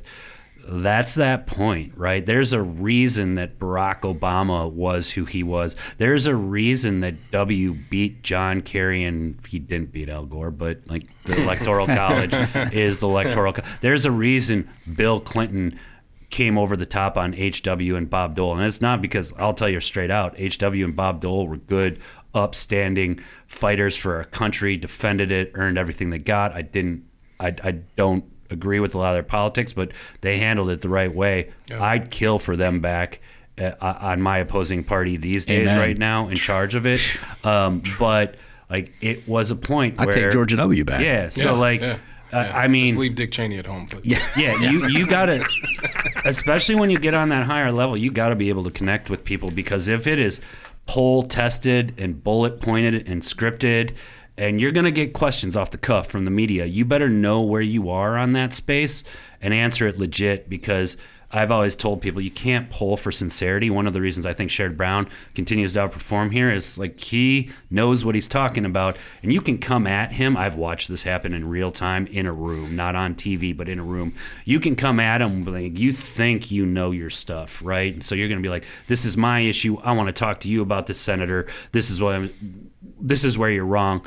And I've watched Senator Brown being like, well, you didn't think about these 4 other variables, and here's where I stand on this issue, and here's where I always have. And that's why I voted that way. And then I've watched the voter come away from that interaction being like, well, he flat out didn't agree with me, but he knew what he was talking about, and he didn't lie to me. Mm-hmm. And that's worth its weight in gold most of the time. Yeah. Well, that's a big thing. He didn't lie. Yeah. He didn't lie.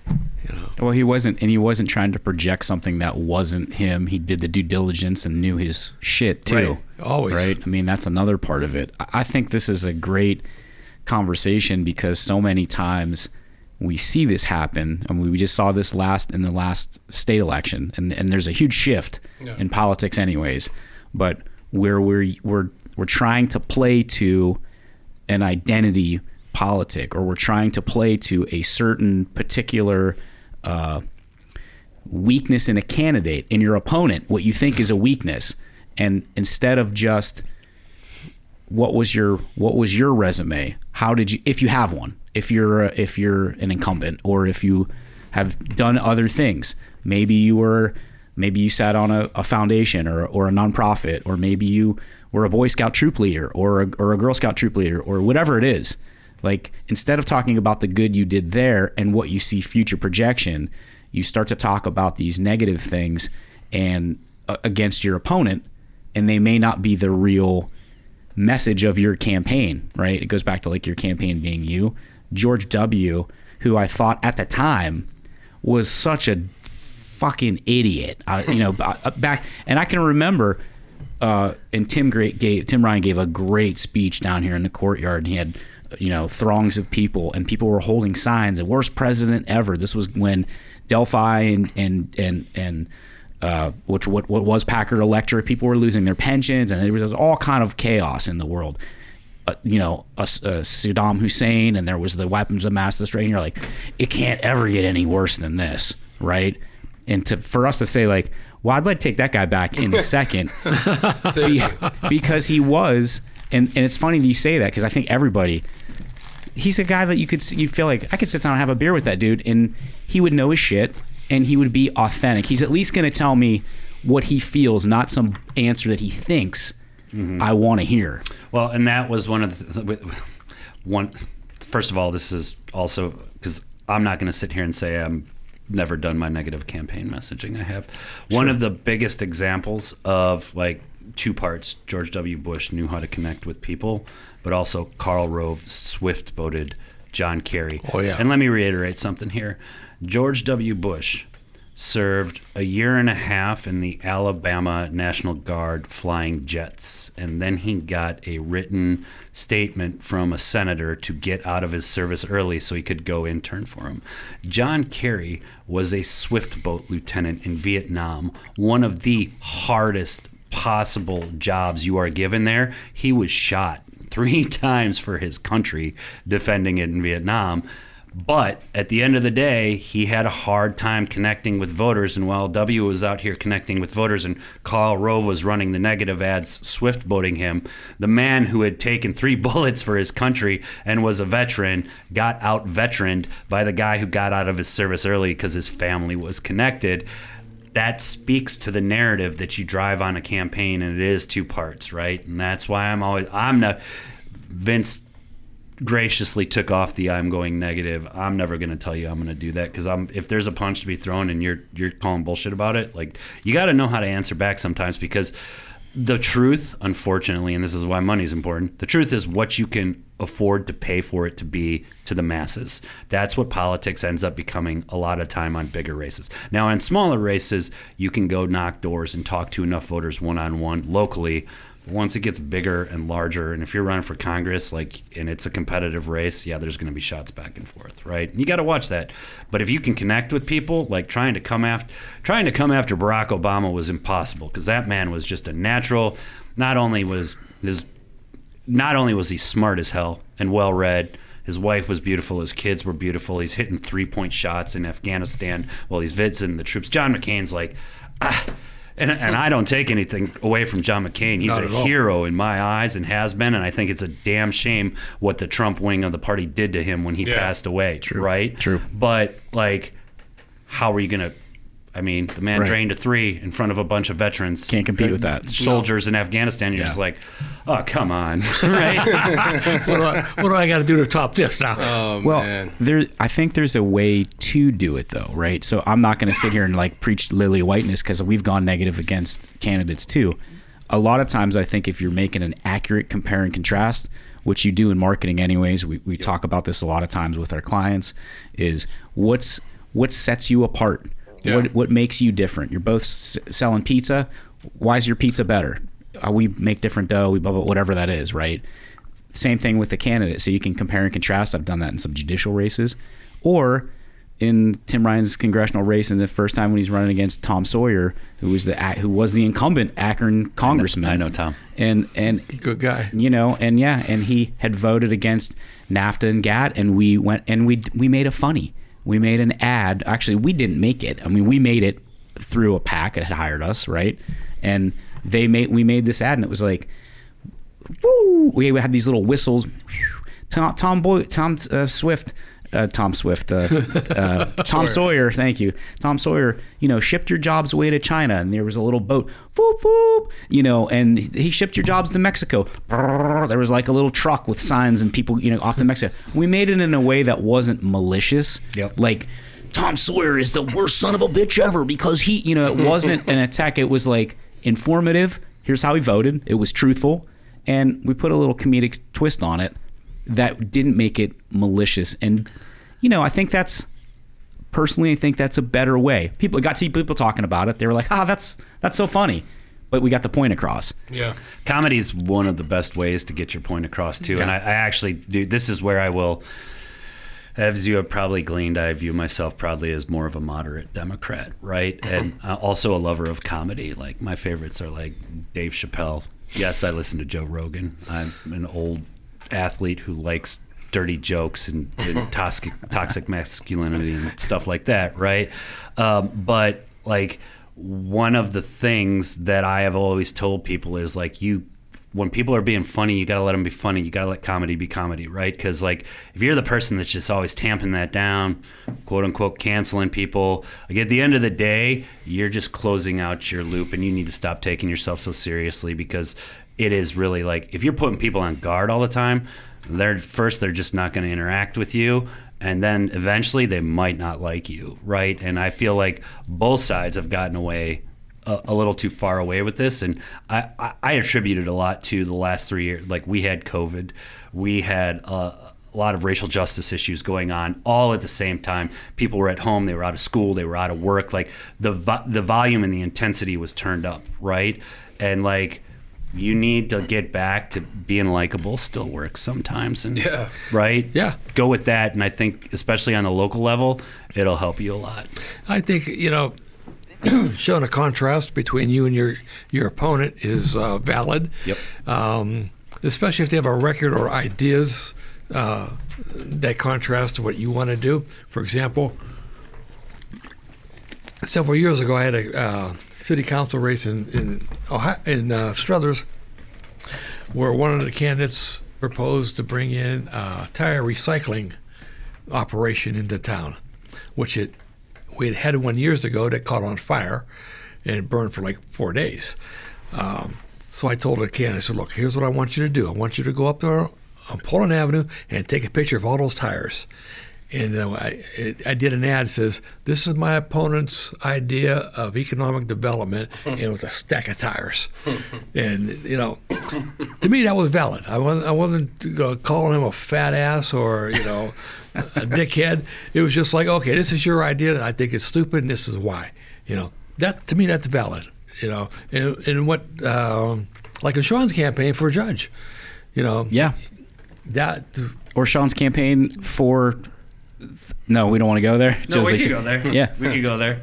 We attacked the voting record in her for our current state senator. Yeah. No offense to her. That's valid. But it was valid. It was what. We used video actually of her, not in the capacity like they used against Vince, but she actually office got fined. She was the Ashtabula County auditor. Yeah. Somebody went out and bought a $50,000 SUV with government money. County money, without them knowing about it. And if you're the auditor, you're supposed to be in charge. Yeah, that's your job. Keeping the books. Right. And so, that's a valid point. Yeah. It is. I think that's a big thing for me. Yeah. Is I was very, very big on like, I'm not going to do dirty. Like, I'm not going to do dirty. And because I had seen that other side, really coming against me, it was like, okay, I'm not, and I can be a stubborn person to where it's like, okay, no, you don't get to change me. And I don't know how many times I told Joe and Danny that, but like, the Republican Party, Nick Santucci, they don't get to change who I am, right? Like I am who I am, and I'm gonna be that tomorrow, and I'll be that after the election. But now, having experienced things, having learned things, I do think I would have handled some things a little bit differently. I think I would have gone for the compare and contrast more. And I think I would have addressed things a little bit more head on. In my mind, it was like, hey, just be yourself. Like, people will see through all the BS. But in reality, there's a bunch of people that never get a chance to come across me in real life. And so their decisions are going to be made off what they saw on Facebook or what they saw on a TV ad. And maybe what they saw first. Yeah. And so I think I would approach things differently if I were to ever decide to run again or something like that. But it was a good experience, and I also really do. I believe this. As a candidate, you got to do what you're comfortable with, right? Like you got to step out your comfort zone with some things, but there's also got to be some things like what they did to me, I would never do to anybody. And like if I do it, and someone sees this 15 years from now, and you see me do this, please call me out. Like I'm not that guy, because to me that's weak, and to be honest, that's not how I want to win. I want to beat everybody straight up. I want to beat you and look at you in your eyes and go, what's up? Well, you know what I mean? They didn't attack your record. They played you dirty. Yeah. There's a big difference. If that would have been the total of your speech, that'd be different. Yeah. But it wasn't. I would have wore it. If it was something, like if everything they said was true, shoot, they literally put a burning city on one of the mailers and said, if you vote for Vince Peterson, this is what will happen. So Warren, Ohio is going to burn down the day after you vote for me. I'm just going to, hey man, let's set some riots and some fires up. And we all know they played to the race card. They did everything that they possibly could. I wouldn't do that. But now looking back, as far as compare, contrast, and addressing some of the differences between me and my opponent, I would definitely consider that now. Well, 20/20 hindsight. Yeah, right. And you live and you learn. You learn. And in the moment, I would say you did more things right than wrong, but I think a lot of things, because we almost, because we take it personally and it is emotional, even when we don't and we intellectualize it, we have to respond to it, right? At one point we had to respond to these, this video, and instead of continually talking about future stuff and being able to be kind of more inspirational, we had to continually focus on the police identity of Vince rather than the legislative potential and some of the things that you had done. I got to see this on a professional level and a personal level because Vince works right downstairs. And so I would see him and talk to him and knew people that talked to him and knew some constituents that he had dealt with who were grandiose, over the top. Vince, what a great guy. If it wasn't for Vince, this wouldn't have happened. I wouldn't have got my retirement money or my Social Security or whatever it was. And through the pandemic, I even called you to try to get, because everyone was furloughed and laid off, and it was like, oh, they're gonna finally pay, they're finally gonna do like unemployment for guys for 1099 guys like us. It was like, holy shit. And honestly, I would have been all right had I not received that, but what a fucking lifeline that was for my family and me. Same thing. And I had made that call. So I had personal interaction, but we had to focus less on who he was, or I should say less on those aspects and more on defining him as a law enforcement, which I think was important. Yeah. But it took away from some of those other aspects. And it really kind of wrapped around back to this thing where if somebody paints you with a certain brush, then you have a bias to it, especially if you're offended by it. We'll go to Tim Ryan's, his letter to police, right, after the idea of this defunding police, which is, again, we all agree is like the worst fucking term of my dude. I mean, for like the last 3 years, and since 2020, I was like, this will not age well. It is a true I will say this, whether it's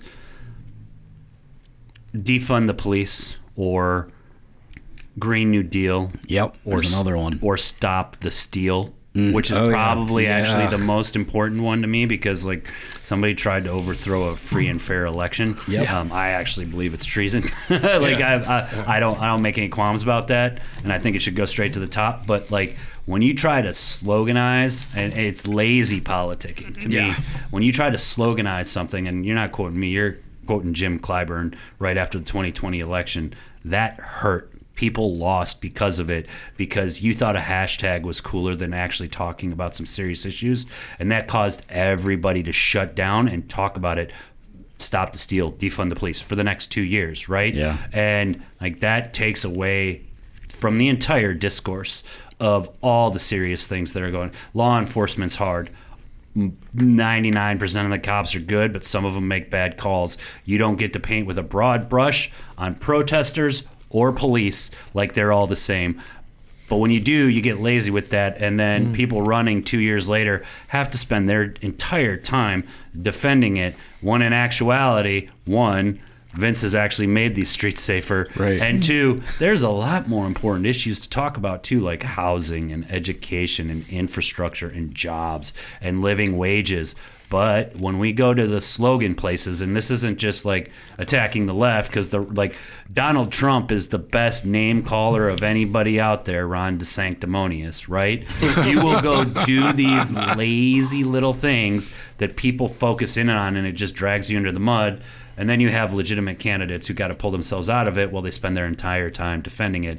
And the only people that hurts is the constituents that you're eventually supposed to serve. I mean, I literally never thought I would be the anti-law enforcement. Right? It's serious. Like, I didn't think it was possible. Like, I legit didn't think that was possible to happen. I did. And I knew they'd do it. It was amazing to me, because I'm like, I mean, dude, me of all people. And what hurt me is, like, I had just helped a department get a large grant. I literally called them like, hey, you didn't apply for this. Apply. And literally a month later, I'm now the anti-police guy. right? And I just couldn't believe that they could somehow figure a way to paint that and make it stick, but they did. And it, again, valuable lessons. They can make people believe what they want them to believe. You got to have the money to fight back with the truth. Yeah, and that's why I got to say this too. If there are a few thousand people listening, like, if they are going to the slogans without answering your questions in deeper content, like, be wary, because it's usually not that simple. And yes, explaining and learning things is hard, but if you get literally, I believe in climate change. I think there's things we actually need to work on. Mm-hmm. But as soon as I open up that sentence now, they're like, oh, Green New Deal, right. Elizabeth Warren. And you're like, wait, all right. Fucking hippie. So everybody shut down immediate guns, elections, whatever. If it is that, and you are forcing people into your spaces. And so I would urge a lot of people who, like, I understand the intensity of 2020 and 2021 and how things went, and like, but you also have to acknowledge on the front end, like, or even on the back end, not doubling down on it just because screw them, I'm not changing, right? This, like, there are changing winds in society, in politics, in jobs, in people's health. Like, you got to be able to realize that what you're saying right now can't fit into a 3-word slogan. And usually if it does, like for Democrats, Green New Deal, stolen from us, used against us. Defund the police, stolen from us, used against us, right? Like, their critical race theory was a actually very simple, and I'm a history major, right? Yeah. This is stuff you're supposed to teach. And quite frankly, you don't get it until you get to college. If you select it, it should be taught in high schools. But we put a slogan behind it, and then they took it from us, and now it is constantly being thrown at us because we got lazy about explaining stuff, because we thought the hashtags and the likes were cool. People don't even know what it is. Right, we got to get away from that stuff. And same as Stop the Steal. If you talk to a bunch of moderates about Stop the Steal, go ahead, keep talking about that, you fringe right, ultra MAGA, like, because I guarantee you there is 10 to 15, maybe even 20% of moderate Republicans who are like, you know what, I like America and my democracy.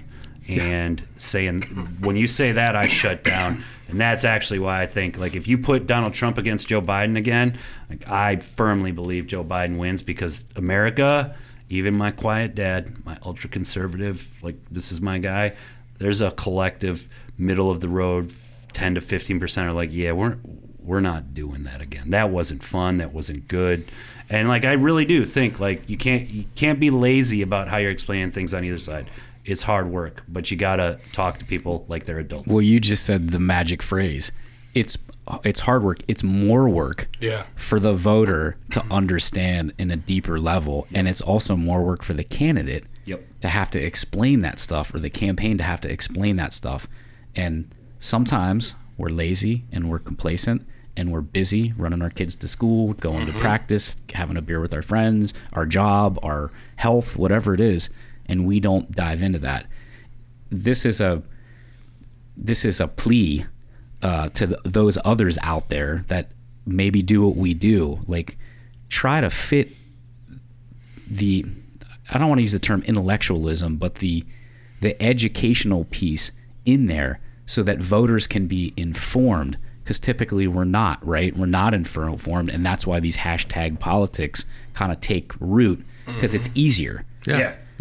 They're lazy. However, here's my, like, just like negative ads, sometimes, that shit seems to have worked. Now, it worked with Donald Trump, who is a different animal too, right? He was a famous person.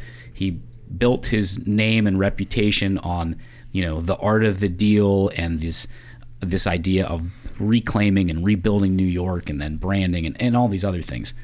But one of the reasons I think he won and is continually in the conversation is he's taken these things and abbreviated them. He's shown you that repetition, continually saying the same thing over and over, works, whether it's true or not. Doesn't matter. Right? He just continues to say it. And he has done it in a way that I knew Donald Trump was going to be the Republican nominee when he first got on the stage with all the others, and I don't remember how many people were there. Went to town, and he was the dominant. You talk about the squeaky wheel gets the juice. He was the dominant figure on that stage, and he was obviously maybe not. He definitely wasn't the smartest guy out there. Okay, but he was the alpha of the group. And then when he got with Hillary Clinton, who was not a very likable candidate, maybe her policies, maybe whatever, and the name and the we've had enough. And Donald Trump was kind of this fresh face to politics, if you will. He out-alphaed her too, by sheer force. And that's become the norm in politics, which is a dangerous thing. And it's, dare I say, the laziness coming out, where we don't intellectualize it and we don't have these better conversations that we should. One thing I will point out, and I agree with you, Hillary Clinton has been given the keys to the Cadillac twice, and people had to run up behind her because that entire D.C. Manhattan infrastructure has been built in for her, and for whatever reason, because I'm not against her policies. I actually think she cared about a lot of things that I care about, but like, you got to connect with voters. Bill could, she couldn't. I just don't know how to say it any better than that. And for the record, Donald Trump in election cycles is 1 in 3 right now. He won in 16. The Electoral College, he still lost by 3 million votes nationwide, but he did win the Electoral College. He lost a drubbing in 18. He lost in 2020, the Senate, the House, and his presidency. And then even in 2022, the red wave, Kevin McCarthy, speaker, was like, red wave, we're picking up 30, 40 seats. We're going to have a 40-seat advantage. We're going to have the U.S. Senate. Like, they've got, 1-2 seats in the Senate and a 4-seat lead in the House. Mm-hmm. And this was their comeback year, right? Yeah. So I would point out that the Republicans still have to struggle internally because, he won in 2016 by the skin of his teeth. But he got walloped in 18. He dragged him down in 20, and he dragged him down in 22. And they know it, but they still don't know how to fight back. And I would still much rather be at least having semi-adult conversations in our party with both sides of it, as opposed to like everybody's got to dance around. That man said he was getting indicted on Monday or Sunday. All anybody's been talking about is him. And I read the polling. He shot up 8 points. Ron DeSantis went back down to the mid-30s because the man's a master at playing the game. And you're right about the alpha. Like, you gotta step in there and know how to take it, because if you let him go, he'll take it. How's a candidate play to his strengths if he is not, or she is not, the alpha, is more the quiet, conservative? How do you combat that in your respective? Obviously, Vince, you're not this, right? But how do you? What's a strategy to combat that? Either in mail, or either in the ground, or digital media, or TV, or call time. Like, you obviously can't make someone something they're not. How do you shape a message around somebody that's not an alpha, or not, and they're running against somebody who is? Well, you do a contrast. Number one, the first thing I would do is take their ideas. I'm going to assume that they were a bright person who had an idea of what they wanted to do and how they wanted to accomplish it, and I would build from there. They're not going to go work a room and be the gregarious person and everybody's going to come running over to them. I realize that. And they should realize that also. But by highlighting things that they would like to do, how they would like to do them, what their ideas are, I think that would be important, especially for, if the other person's an incumbent, they have a record to run on, you can go with that. Or, if they don't have any ideas and they're just a great guy, just like somebody I like to have a go beer with, show the contrast. Like, if someone who's not an incumbent, what are some qualities or things that you're looking for in a generalized sense that they have, or that they should have, that they should promote? Ideas. Number one, like Joe said earlier, and it's a conversation I always have, why do you want this job, and what are you going to do when you get it? So you ferret that out right from the beginning, and make sure that they have plausible ideas. I've talked to potential clients who had this pie in the sky shit going for them, and I would say, like what? Like what are they going to do? Well, one of them was going to run for a county commissioner, and he had like dirt on one of the commissioner he was running against.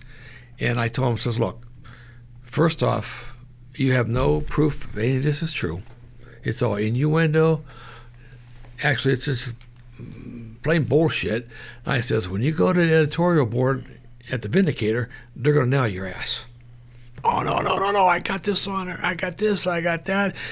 She supported this guy who got indicted. She supported this guy who got indicted. I said, I really can't help you. He goes to the editorial board. They drilled his ass. He didn't get 10%. So you look for things like that. How about you, Joe? I usually try to. So it depends on the race, right? Because sometimes there's lots of forums where you're on the stage with the person and you have to go one-on-one and who's the alpha. I really wish we had more opportunities to put Vince on stage with his opponent. That would have been the Me too. But we all do. A lot of times, like I've seen this all over the place locally, the forums are where you can get the screw-ups, and I have seen Republicans that are more well-funded be like, you know what, we're going to pay for this. You're not doing the forum because we don't want to get the soundbite or the script, or maybe you ain't ready, right? Frank Hoagland, Navy SEAL, running against my boy Lou Gentile. They sent his ass to Carroll County, right? Well, like the forum in Steubenville, which had all 3 TV stations, 3 newspapers, a packed house, and they were like, you're going to Carroll County for a house party because we don't want you talking, right? Now, I would have said, what's alpha mean, right? Because Frank would have been like the Navy SEAL alpha, but you put him on stage, and Lou would have talked circles around him because he knows policy. He's passed it before, right? And so it depends on if you're on stage with them or not. I try and make the candidate who they are. Like, this is what you learn talking through them and their resume and where their comfort level is. And like you can make that come through without the direct competitiveness. Now, when it comes to things like forums and debates, like, yes, there is prep that is involved. There's things that you can, some nights you have on nights, some nights you have off nights, right? And you can do some prep. Like, it was 2012, Barack Obama bombed the first debate against Mitt Romney. Mitt Romney owned him. And he was like, you could tell he was like, my swagger has carried me a long way. And he got beat by Mitt Romney, and literally the entirety of our Democratic apparatus was like, hey, Mr. President, what's up? So he went back, hit the gym, started working with his people, got back out there, hit all his points, and was back on debate number 2, right? And so I think it depends on prep and preparing for situations. Mostly it's just about making candidates feel comfortable and prepared in the moment and letting them go out there. Now, if they're an introvert, yeah. If they're not good talking, or I don't feel like they're gonna do well in that space, I might be sending them to Carroll County for a house party too.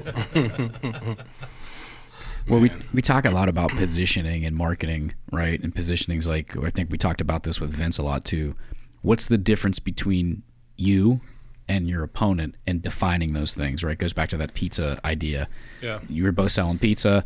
I get my water from the Catskill Mountains and my cheese from, Barcelona, and that's why my pizza's better than yours. And you hit those pieces and let people know about that. What about sometimes when you're an underfunded campaign, you can't get the message out, you only have, and this happens a lot, right? You have limited money. How do you have a candidate prioritize what those things are that are most important? Is it mailing? Is it media? Is it earned media? Is it signs? Is it buying more nail files? It's call time. If you, if I break this down, like, first of all, it depends. If you're talking about something with districts versus states, a big chunk of that is like, how is the district drawn? Is it competitive, or is it a solid D or R race? That's probably going to be the first decision on helping to fund things. But if you are in a competitive race and you have $25,000-$50,000 and your opponent has $500,000, or if you have $1 million and your opponent has $10 million, in a targeted race, you're likely going to lose that battle. Because I can show you polling of when nobody knew anything, and then the TV ad started, and then that separation split because one candidate is communicating and the other one just can't because they didn't do it. And that's why I make people sit down and say, hey, we're going to have to do the hard work and raise the money, because paid media works, buying TV works, sending mail pieces works, right? You're communicating name ID, message stance, and in some cases just flat out framing your opponent, like you said, who gets there first. And so that's where I would say you can do your YouTube channel, you can try to do little gimmicks, but most people aren't looking for it. You have to force it out there in front of them. And the only way you're really going to do that is either knocking on doors and raising a bunch of money to put on TV, radio, and digital. Mail. Yeah, like we said earlier, you can be outspent. You can't be underfunded. You need X amount of dollars, depending on the size of your district or the area you're running in. You need X amount of dollars to run a credible campaign. And I'll go back to Tim Hagen. He was the first one to come out, and he was doing this cute little stuff on the internet. It lasted for about 3 days. It was everybody was paying attention and thought it was cute because it was new, something different. It wore out real quick. He didn't have the funds to get his message out. So, like Joe said, you got to do the call time. You got to go, even on a local race. I mean, you start with your friends and families. We have primers that we hand out to the clients. So, okay, this is the ABCs of raising money for your campaign. If you're running for city council, you're going to need $2,500 in a small race, $2,500 to $3,500. If you can't come up with that, we're going to have to come, you better get really creative here, and we'll help you do that. But you got to get your message out. You got to get your name out there. You do that by mail. You do it by social media. You do it by TV media. You got to get out there, radio, TV, and it costs money. So if you don't have money, you can be the greatest guy, greatest girl in the world with the brightest ideas, very engaging personality, but if no one hears you, they can't vote for you. That's why I always start every campaign with writing a budget and a finance plan. Yeah. Like, Always. honest to God, after you get your EIN number, your tax identification number, you open your bank account and you file with your treasurer, the next thing you need to do is say, all right, how am I going to talk to all these voters? How much is it going to cost? And how am I going to raise? Exactly. That's good, like, nuts and bolts stuff. Like, what's the first thing you do? You press release, then you EIN, you form a bank account, you have a committee. Like, actually, I'd reverse that because you can send out the press release and then people are coming at you and they're like, hey, I want to donate. Yeah, I love you. Good and point. you're like, hold on, let me open up the bank account first and get the donation portal set up. But yeah, like, those are I'm like, all right, the first mechanical things you are going to do is step one, file, literally in this order. 1, file your designation of treasurer. Yeah. 2, go to irs.com, get your EIN number, and then 3, take that letter you get from the IRS, walk over to said bank that understands what campaign committees are, because some of them don't. And won't open you an account, right? And hand that to them and open up a bank account and make your first donation of $100 to get the account open, because those are the first 3 things you're going to have to do before you can do anything else. Yep. So when you have a candidate, when you open your account up and you put some money, have your own money in it, this is me personally, and I'm interested on your guys' take of it. You have a candidate that maybe they've raised some money through call time, they've gotten donations, investments in from other people, but they also are throwing their own money into it. How hesitant are you? Because I've experienced this many times, but just this last cycle, where my candidate, he had a couple fundraisers, but he self-financed, and those decisions sometimes to fire which bullets when, and especially it was a super competitive race. It was a judicial race. Now judicial races are monikered by D or R. They weren't in the past. And sometimes the way the district is set or the way the counties are set, they lean one way or the other. I'm not talking about gerrymandering with what happened with Vince's race, but that county's a D and he's got to win that county, and he's not going to win it because he's an R, or vice versa, whatever it is. Like, it was easier when we knew Vince was raising money with pipe fitters or who, I don't know who, but you got money from big supporters. You got a union check, or you got or this, that, or the other. Okay, cool. Like, we need to be up on TV. We got to spend $40,000 on broadcasting cable to get X amount of reach and X amount of frequency. Cool. It's not his money. My other guy, it was his money, and I've had candidates like, when do you draw the line, and when do you say, like, how hard is it to say, hey, you got to come out of pocket another 10 grand or another 15 grand because we feel that could make the difference between winning or losing. I've seen very traumatic experiences with, so I will look, me personally, and there are different, some people, if they see dollar signs, they'll take it. And I have seen people greatly gouged. And I don't, like, listen, if you're worth $100 million and you want to peel off $1 million to go run your race, I'm not going to stop you. Yeah, you're right. We can get everything going a lot quicker with less work. It's really easy to do, and I can do it effectively. Sure. Right? But also, like, Vince and his wife have raising 2 kids. They're what, 3 and 1 right now? 4 and 1. She just turned 4. Yeah, that's right. Oh, Saw those. geez.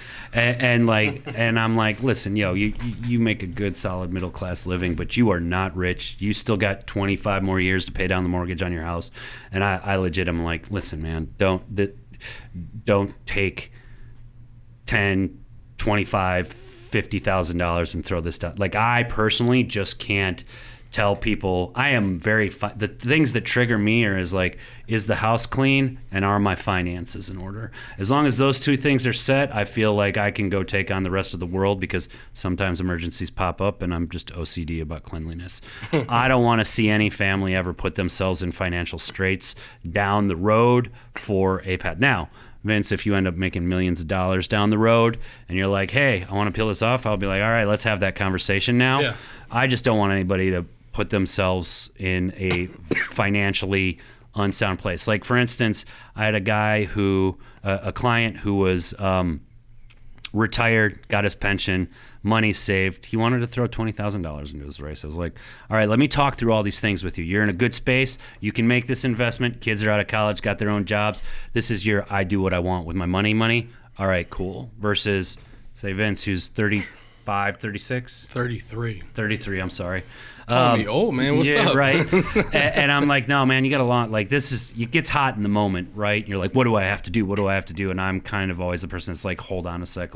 Life is bigger than just this campaign. It may not feel like it right now, but it is. And Vince was very sound on that the entire time, too. Hence the messaging of, I'm still going to be who I am after this. And that's why what I say on this campaign matters. Yeah. And you better just work your behind off at call time.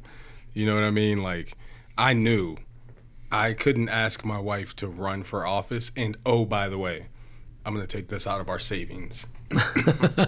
Like, I knew that wasn't going to work.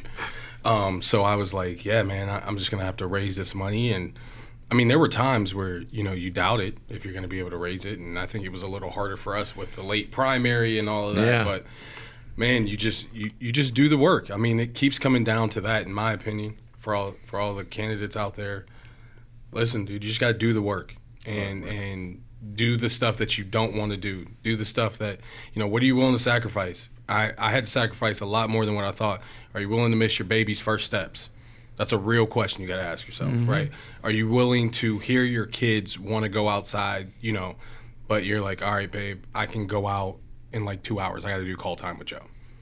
Like those are real questions you have to ask yourself. You're going to be away from home.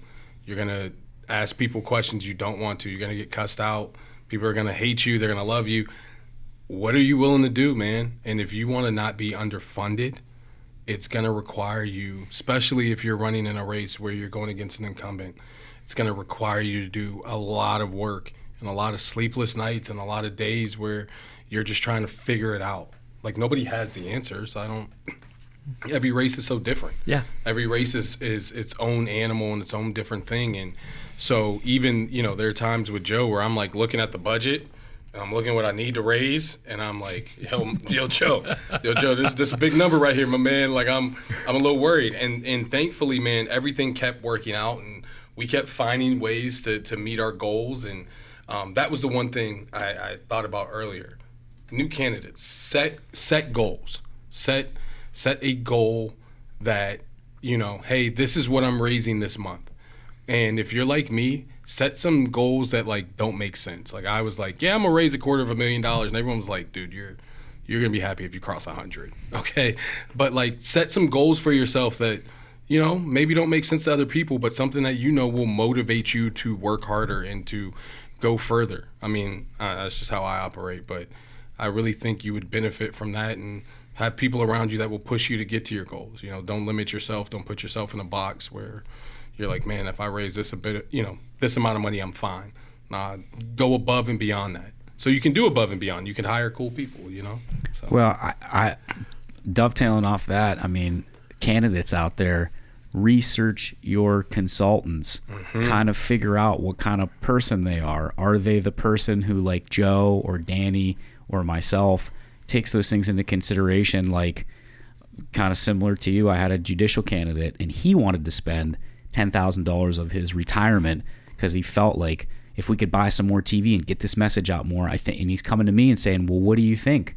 And I actually I went the other way and I said, I think you're fine. And I want to leave it all on the field. Kudos to him. I could understand both positions. I could argue either position. But at that time, I felt like he had a better race, better name recognition, and better messaging. So he ended up spending the $10,000. He won. Now every time we talk about campaigns or every other time, he loves to remind me, yeah, if I still had that extra $10,000, I could have bought a bigger Winnebago to take my, kind of shit. But research these people and kind of figure out what type of person they are, and are they going to take those things into consideration? And also, if you have a candidate that is like Vince, make sure that they are, if you have a candidate, period, but if you have a candidate like Vince, make sure that you're taking care of them, you're nurturing them in a sense. Vince had been around politics for a long time. He's seen it through Tim Ryan. He's seen it through other stuff. I mean, you come from a political family and a very active family. But the new candidates, you really kind of have to nurture them and protect them. Yeah. Sometimes from themselves, from reactions or whatever. I mean, and if you are a consultant or an advisor in some way, you have that responsibility. And if you don't feel that way about that person, you might not be in the right space to make a decision, and you're now taking someone's livelihood if they're funding their campaign, or advising them in a way that maybe they're not going to be, when the campaign's over, win, lose, or draw, there's no draws, but win or lose, they're not going to be confident and comfortable with themselves living in the community that they were in. Like Vince is now a very respectful campaign. I mean, we can kind of wrap it up on that too, like a very respectful campaign. And I think the reason I wanted to have this conversation with you guys is because you're all from the same space. And I think that's what we need, not only in our politicians, not to be a dirty word, but also in our political media consultants. Like you need to, the American Association of Political Consultants, they have actually a creed, if you will, that you kind of sign, and when you join their membership, and it says, we're going to be held to a higher standard, whether everybody follows that or not. But that is really because we owe it to the public. We owe it to ourselves as a community and to voters to be truthful, to be, moralistic, we can still be aggressive. We can still be confrontational with the opponents, but it's about what this person is going to do for us into the future, that idea of investment. And so keep that in mind, political consultants and gurus out there, that you got to nurture your candidate. Yeah, I mean, that's what I look at on the front end is like one of the things I think I bring to the table a lot, because I've worked with so many different consultants that I'm a general consultant that works with a lot of consultants, is I know what stuff's supposed to cost. And I will be the first one to call out like bullshit. Y'all probably undersell yourselves, right? Like you do. In case I got to use them again. Let's not hike up prices over here, Joe, okay? Taking notes. As compares to a lot of other folks I've seen, like you do. And there are some people that will. Some folks are purely business first, and they will throw a proposal at you. They'll throw it at the wall and see what sticks. Yeah. Like here's your retainer that's astronomical, along with the commission that you get, along with the like, and all these things are regular and common, retainers and commission, right? What the numbers are matters, and that's why I always come back to what is the overall budget, and that 30% rule or 70% rule. 70% of your budget should be spent on paid communications to voters. Stick within that frame, and then you can figure the rest out on cost of consultants, printing, program, whatever, you know? And I don't know if you guys realize this, but, you know, if you're going to be a consultant to somebody on a campaign, to a candidate, you have to be like 3 or 4 different things to said candidate. I mean, you got to be the guide. You got to be the one who knows the information that the candidate doesn't know to guide them along the way, whether it's through policy stuff or meeting with unions or how we're doing field work. You got to be a therapist at times. I mean, God, I just remember after that video came out, I remember sitting on my deck and me and Fogarty, I called him on the phone. We talked for like 30 minutes, right? And I'm just sitting here venting and, you know, I know you're listening to me, but you kind of were my therapist in that time frame because at the time, who else knew? You know what I mean? You got to be at times that figure that's like, no, you're going to do this. You know, sometimes you almost have to have that father-like presence to be like, no, we have to do this in order. And then other times you got to be able to roll with the candidate when he or she wants to do something that's crazy, you know, and they're like, hey, I want to take this risk. And you're like, I don't know, but you're my guy, you're my girl, so I'm going to roll with you. But, you know, I'm just looking at all 3 of you and thinking of all the instances you have played something other than just a considered political consultant.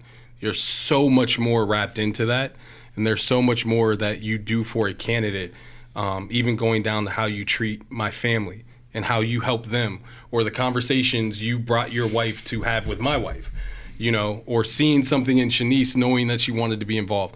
I mean, that all matters, you know, and your jobs are so important for not only the growth of the candidate through the election, but I can't imagine what if my experience was bad, how I would feel. You know, I'm able to look and talk about the campaign now and not feel depressed and down, partially because of the people I surrounded myself with.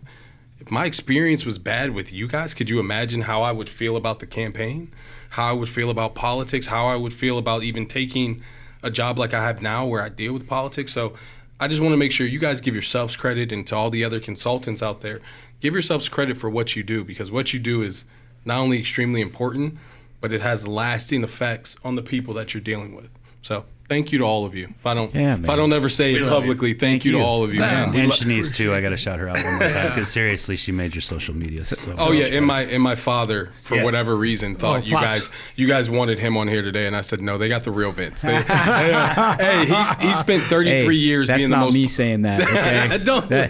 That's not me saying that. We live in the same neighborhood, man. I don't want to get a call of somebody stopping by. Inside joke for everybody listening, man. I told my dad he had 33 years of being the most famous Vince Peterson in Warren. I said, after this election, I think I have taken over the throne, and he's just going to have to accept it, which all he cares about is his grandkids anyways. So. Those days are gone. Man. Hey, real quick, if you know, for listeners out there, if you're in the state or you're in the area or you're even out of state and you want to get a hold of RT, you want to get a hold of Danny, numbers, emails, websites, how do people find out more information about you guys and that kind of stuff? Yeah, our firm has a website, rtadvisorsllc.com. Also, Joe at rtadvisorsllc.com. You can email me.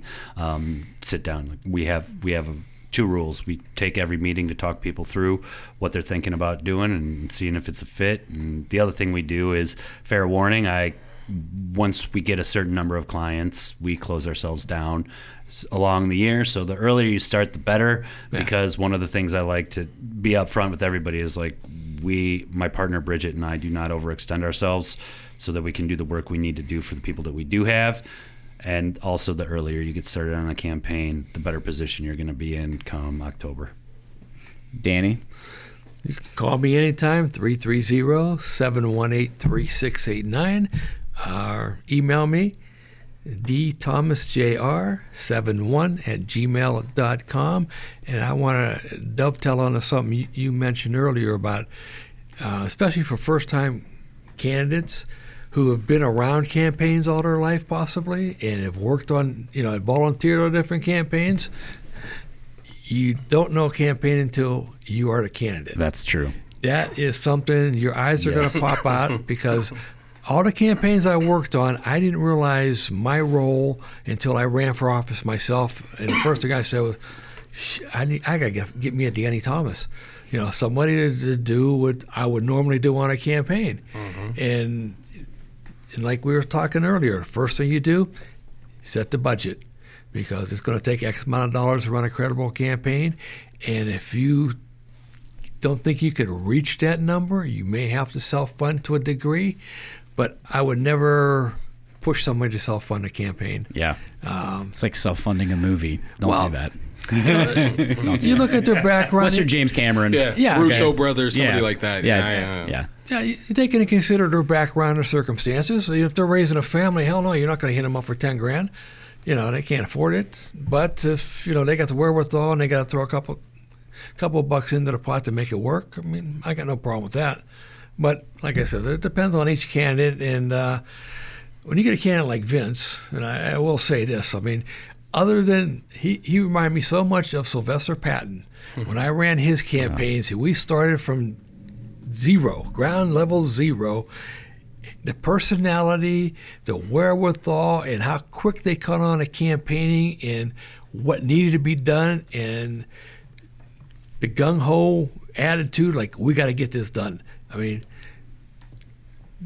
any candidate like Vince make your life very easy. That's totally true. Believe me. You guys are going to make me blush, man. Yeah, I know Vince is going to have, he's walking out of here floating, man, feeling good. What I think we all should, because, I say this to you guys in reiteration, 25 years in politics, at close to 100, maybe over 100 campaigns. I'm not even sure because I stopped counting a while ago. I've worked with a slew of different people and different candidates, and each one of these guys is exemplary in what they do, and it's always... And I look forward to the next one, but it's been an honor in the few campaigns that we've worked on to kind of share the battlefield, and on to kind of reiterate, because I don't want to forget it. Same idea in building a budget and that foundation and setting goals. If you're a consultant or you're working in any capacity and you have multiple campaigns, build yourself a checklist of things that you need to do for each candidate. So you don't get it confused, because sometimes we're in the same boat, right? It's like you might have 5, 6, 7 races going, and I'm like you. I only take so many that I can handle. Make sure you have a checklist so you know each guy's doing your thing, and make sure your media buyer is creating a budget that they can easily explain to you what all this shit means, because it's not complicated to us because we've done enough, but it is very complicated to them. Right? It was extremely confusing for me. You're starting to talk about gross rating points and reach and frequency and shit like that. Like, I get a little nerdy on it because I want the candidate to understand. Yeah. But make sure you have a plan, and it's not willy-nilly too, because we've seen the reverse of it from other consultants, or like, I'm on a race now that she hired me because she hired me because I'm good. You're good, yeah. But we ran a race. I ran her opponent's race where this candidate didn't win, and we won. And she came to me because we'd beat her. And I hear some of these, you hear these horror stories from your candidates about when they've worked with other consultants, and it's like hodgepodge throwing shit against the wall, kind of like the used car salesman, or the idea that it's a sale, we're gonna just bilk them for whatever they can get. And they don't have a plan, right? And so if you don't have a plan, now you're undercutting something because your media consultant didn't say, hey, we got to be on broadcast for this, cable for this, radio for this, digital for that, mail for that. We need this for and also not to disparage, some consultants come into politics from sales or the outside world, and I will say something too. There is campaigns are bootstrap budget most of the time, unless you are self-funding or there is a flood of cash because you're a nationally known race, right? So like that corporate producer that makes 6 figures for the big company that has a 5-year plan and a budget and can make all these decisions. Campaigns are opening a small business and running it successfully in a 12 to 24 month period, and then spending everything down to zero and shutting it. It is the equivalent of an extreme business build in a short time frame. And so what you have to do is, like, you can't pay the full on corporate rate for everything all the time. It's too expensive. It will burn you out quickly. And so you need to figure out how to ask your mail consultant, how can we cut this universe down, or can we make the mail piece smaller, or hey Fogarty, how can we get production down a little bit? Work your magic, right? Come on. Like, and that's boy. right, and that's the piece of it too. It's a lot different than here's our 5 or 10 year plan, and here's our $250,000 budget set aside for production and placement. It moves a lot quicker, so it's a fundamentally different. I actually tell CEOs, like, I actually do your job in a much shortened time frame and have to do a lot of educated guesses. And usually, because people will be like, what do you do for a living? How is this different? And I'll be like, let me explain it to you this way, because I have to start from scratch, find my source of revenue, my office space, payroll, my messaging, how am I going to get it out to people, put all that in place, and then go back down to the start within a shortened, finite time frame, within an end date. Yeah. And they're like, I don't even know.